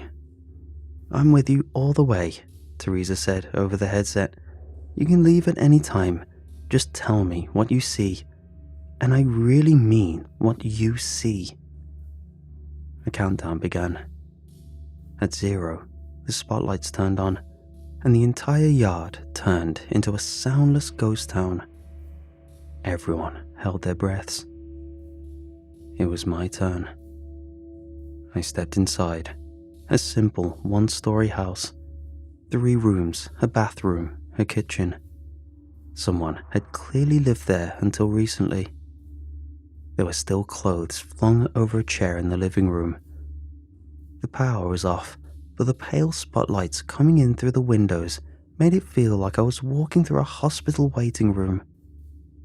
My heart was pounding out of my chest. I didn't know what to expect. But this payday could be the boost I needed to get my own place. A paycheck with 4 zeros for a single day of work. But standing there, looking into the sterile living room, I was having doubts. "What do you see?" asked Teresa. "Notice anything?" "No, just furniture." A couch, an old TV, a fancy carpet. Nothing out of the ordinary. I just walked around, saying out loud what I was seeing. As the minutes passed, Teresa was getting impatient. "These are just things," she said. "I need you to tell me what you really see." I entered the bathroom and immediately felt this awful feeling in the pit of my stomach. A noise tickled my ear. I looked in the bathroom mirror. I could see something moving behind me. In a heartbeat, I caught a glimpse of a pair of blue eyes. I turned around screaming. Something moved." I flung myself backwards, closing the bathroom door with the tip of my fingers. I stumbled, tearing down the shower curtains and crushing a cockroach. Laying there with my feet in the air, I tried to remember to breathe. Rarely have I ever been so scared that I had to remind myself to breathe. My fingers tingled with adrenaline. "Tell me what you saw," Teresa yelled. "What's in there?" "Blue eyes. It had blue eyes." "Did you see where it went?" I didn't. To the best of my knowledge, it was still outside the door. "Look again," she continued. "Look again, then get out." She had to coax me out of the bathtub. She encouraged me, spurred me on, and reminded me that I had to leave that room one way or the other. It probably took them 15 minutes to get me out of the tub, and when they did, I could barely feel my feet. When I finally opened the bathroom door, I couldn't see anyone. The hallway was empty. I carefully stepped out, looking around. Nothing. Standing in the middle of the living room, I felt like an idiot. This was exactly what I was taking my medication for: paranoia and sudden bouts of fear. It dawned on me that maybe I was influenced by all the people outside and their preparations. I was walking in here expecting to see something. They'd worked me up, so of course I was seeing things. But then again, there was an odd painting on the wall that I hadn't paid attention to earlier. It was the strangest thing. It was a sort of thrift store painting showing two women walking across a bridge on a hot summer's day. It was sort of generic, but I'd been hyper-vigilant when I first stepped in. You know that feeling when you say a word over and over so many times that it starts sounding like a noise? That's the feeling that fell over my eyes. The picture started to blur and disappear, turning into swirling colours. And there, in that blur, I saw those blue eyes. There were small blue dots in the water, on the sides of the bridge in the painting. That's what I'd seen. And there, I'd seen a face. Something blending into my sight, disappearing. And for a second, I knew for certain that I hadn't seen this painting when I first stepped inside. And now, it knew that I could see it. I felt it. I slowly started to back out. "There's something in the painting," I whispered. "In the living room." "You sure?" Teresa asked. "Absolutely sure?" "Absolutely." "Get out." I rounded the corner and heard the floorboards creak. I could no longer see the painting, and I could sense something move. Backing out of the front door and into the cool autumn air, I could feel hands on my shoulder. Armed men pulled me back, and paramedics started to check my eyes with flashlights. They asked me all sorts of personal questions, like my name, my mother's maiden name, and the name of the president. I was told to lay down as I heard a team breach the house with stun guns, cattle prods, nets, and a crate. Laying there and feeling the pressure subside, I just cried and laughed. I didn't even notice Teresa sitting down next to me. I was given a cold drink and a pill, and I took it without question. "You did good," she said. "You're done. You're done." "What was that? What's in there?" "Something only a special mind can see." That was my first time working with Teresa. Over the coming years, I would be called in about once or twice a month, and the pay I got from those few days were enough to get me out of my parents' house. Teresa would check in with me weekly, and I had to submit to regular checkups, but more often than not, I was completely off the leash. I started to learn a bit more about the company I was working for and what they were doing. I started getting payments from Hatchet Biotechnica, a subsidiary of Hatchet Pharmaceuticals. My official title was Contractor, a title that was repeated like a name. Teresa started going into greater details on what to look for and how to act. But that first mission was a sort of test to prove myself. I had no idea what I was actually providing, but it felt like my tendency to discern patterns and seeing dangers helped me along. I learned a bit more about their procedures. For example, they were adamant about, quote, checking for blues. This meant surveying the nearby area to look for some kind of infection, usually taking the form of mist-coloured flowers, most often blue, but not always. Sometimes tulips, most often sunflowers. Once, they just found a bunch of teeth sticking out of the wall. Whenever they checked for blues, this is what they would look for. Something overtly strange and unnatural. When something like this was found, the whole mission would be called off, and they would use controlled explosives to just take out the entire area. In more populated areas, they set up tents and used flamethrowers. I remember once, the week before Christmas, when 6 men with flamethrowers were called in to burn down a greenhouse. I'll never forget the way the flames reflected off their visors. To them, it all just looked like flames. But I saw something else. I saw bodies wreathing in the flames. I heard screams in the shattered glass, and in the charred remains of melted plastic, I'd see painted faces glaring at me with hateful black eyes.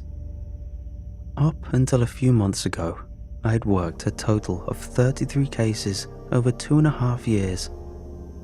Every case, I'd step into a location and look for 1 to 3 things hiding in plain sight. Up until that point, I still had no idea what they actually were. Sometimes I'd catch a glimpse of something running past me, or see a pair of blue eyes looking at me from across the room. Every time, I just reported it and left. A chair, a fridge, a suspicious window. Hell, once it was a music box. This time, we were just coming up to a house. It was a rainy autumn evening, and the area was already set up when we got there. I saw a for sale sign, knocked over by one of the jeeps who'd taken a wide turn. I got suited up, blood samples, plastic wrap, all that jazz. It was set up to be just another job. Although I was still nervous, I was getting better. "No blues?" asked Teresa. "None," said one of the armed men. "We're looking at a single tango." "You sure?" Teresa squinted. "First report said 6. Secondary reading says 1. We might have runners." "Notify Galapagos," she sighed. "Put him on the hunt." She turned to me with a smile, tapping me on the shoulder. "In and out. You got this." "I got this," I repeated. "Yeah." Standard routine. Countdown, spotlights, game on. It felt like stepping onto a stage. As I walked through the door and saw my shadow stretch out across the floor, I felt like a hunter, that I was the one to fear, and that whatever stayed in this house tried to hide for good reason. "The floor is crooked," I noted. "Strange place." "You sure?" "Yeah," I nodded. "Definitely." I steadied myself and started checking the rooms one by one. I waited for that strange feeling to emerge, my eyes seeing through the obvious and seeing the picture beneath the picture, the blue eyes emerging from nothing, and the patterns of shadowy figures growing clearer. Just relaxing and expecting that feeling to wash over me was enough to put me at ease. But I could still feel a primal part of me tickling my nerves, expecting me to panic. But nothing happened. I checked the kitchen, the living room, the bedroom. There was nothing. Just a strange, crooked floor, empty rooms, and the echo of my own footsteps. An empty guest bedroom with a single window. Through it, I imagined scowling faces in the trees outside. 20 minutes passed, and I got nothing. I reported to Teresa, and she assured me we were still getting readings from inside the house. Something was still in there with me, but I hadn't seen anything. I went through cycles of denial, fear, and anger over and over. What was I missing? Finally, I just sat down in the middle of the living room floor. I scratched my eyes, sighed, and tried to relax. Teresa, I'm not feeling it. Are you sure? There was no response. Teresa? Yeah, she responded absentmindedly. Yeah, no, we're good. Hold on for a minute. We're good? I asked. What do you mean we're good? Again, no response. I stomped around for another 10 minutes before I went up to a window facing the front yard. It was hard to see through the glare of the spotlight. Teresa, I'm coming out. The place is empty. As soon as I opened the front door, I saw 24 faces fixed on me. Maybe they were surprised to see me, but I got the sense that there was something else. I could tell something was off. They all looked at me with strange expressions, some neutral, some smiling ear to ear. One of the paramedics just stared at me with slack-jawed terror. It was as if they didn't know what to feel, or how to express it. A hole sunk through my stomach. I got that hollow feeling as my eyes glazed over, like I was staring at something false, something hiding a pattern. This was the sense I'd been looking for inside, and now I was feeling it. In the far back, I saw Teresa. She stepped out from behind a jeep, smiling ear to ear. Behind the shape of her, her eyes emerged, glowing with a cold blue. One by one, their eyes flared up in a blue glow. And there, in a moment, my paranoid sight registered human-like shapes in the grass around them. Headless, mauled bodies. Imposters, lookalikes, mimics, nightmare beings having tricked us into a trap.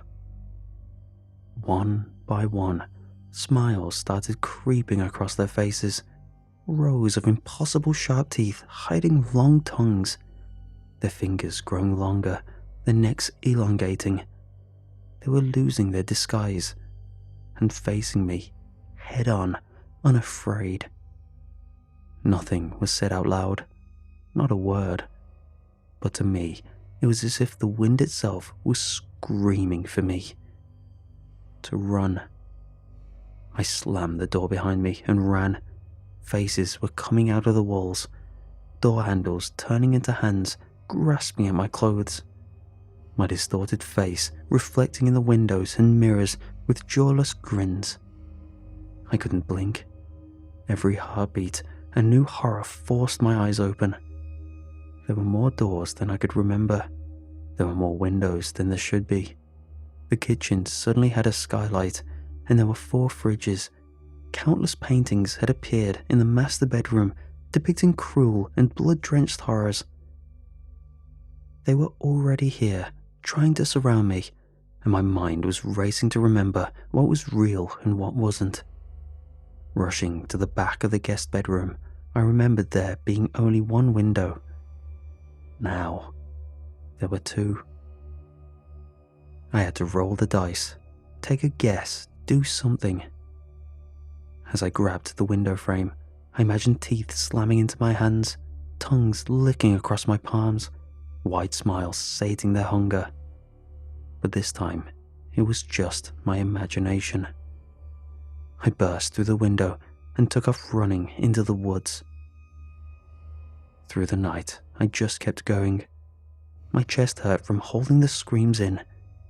Without my medication, everything in the dark looked like something reaching for me, trying to eat me, trying to grab me. Creaking branches sounded like laughter, and howling winds were screams. I must have run for hours when my foot got caught between 2 rocks. As I tumbled to the ground, twisting my ankle, I saw them descend on me. I felt their fingers scratching me. I writhed on the ground, screaming for them to just let me go, to just please, please let me go. But after a few seconds, I realized I just scratched myself on the underbrush. There was no one there. I was safe. I broke down crying, trying to ignore the twisted face reflecting off the full moon above. Eventually, I made my way home. There were no messages waiting for me. All my work numbers had been taken offline. All ways to contact them were just gone, and there was no information on the firm that hired me. Hatchet Biotechnica exists only on paper. There's no location, no contact info, and no names attached. It's all a front. I haven't heard from Teresa since.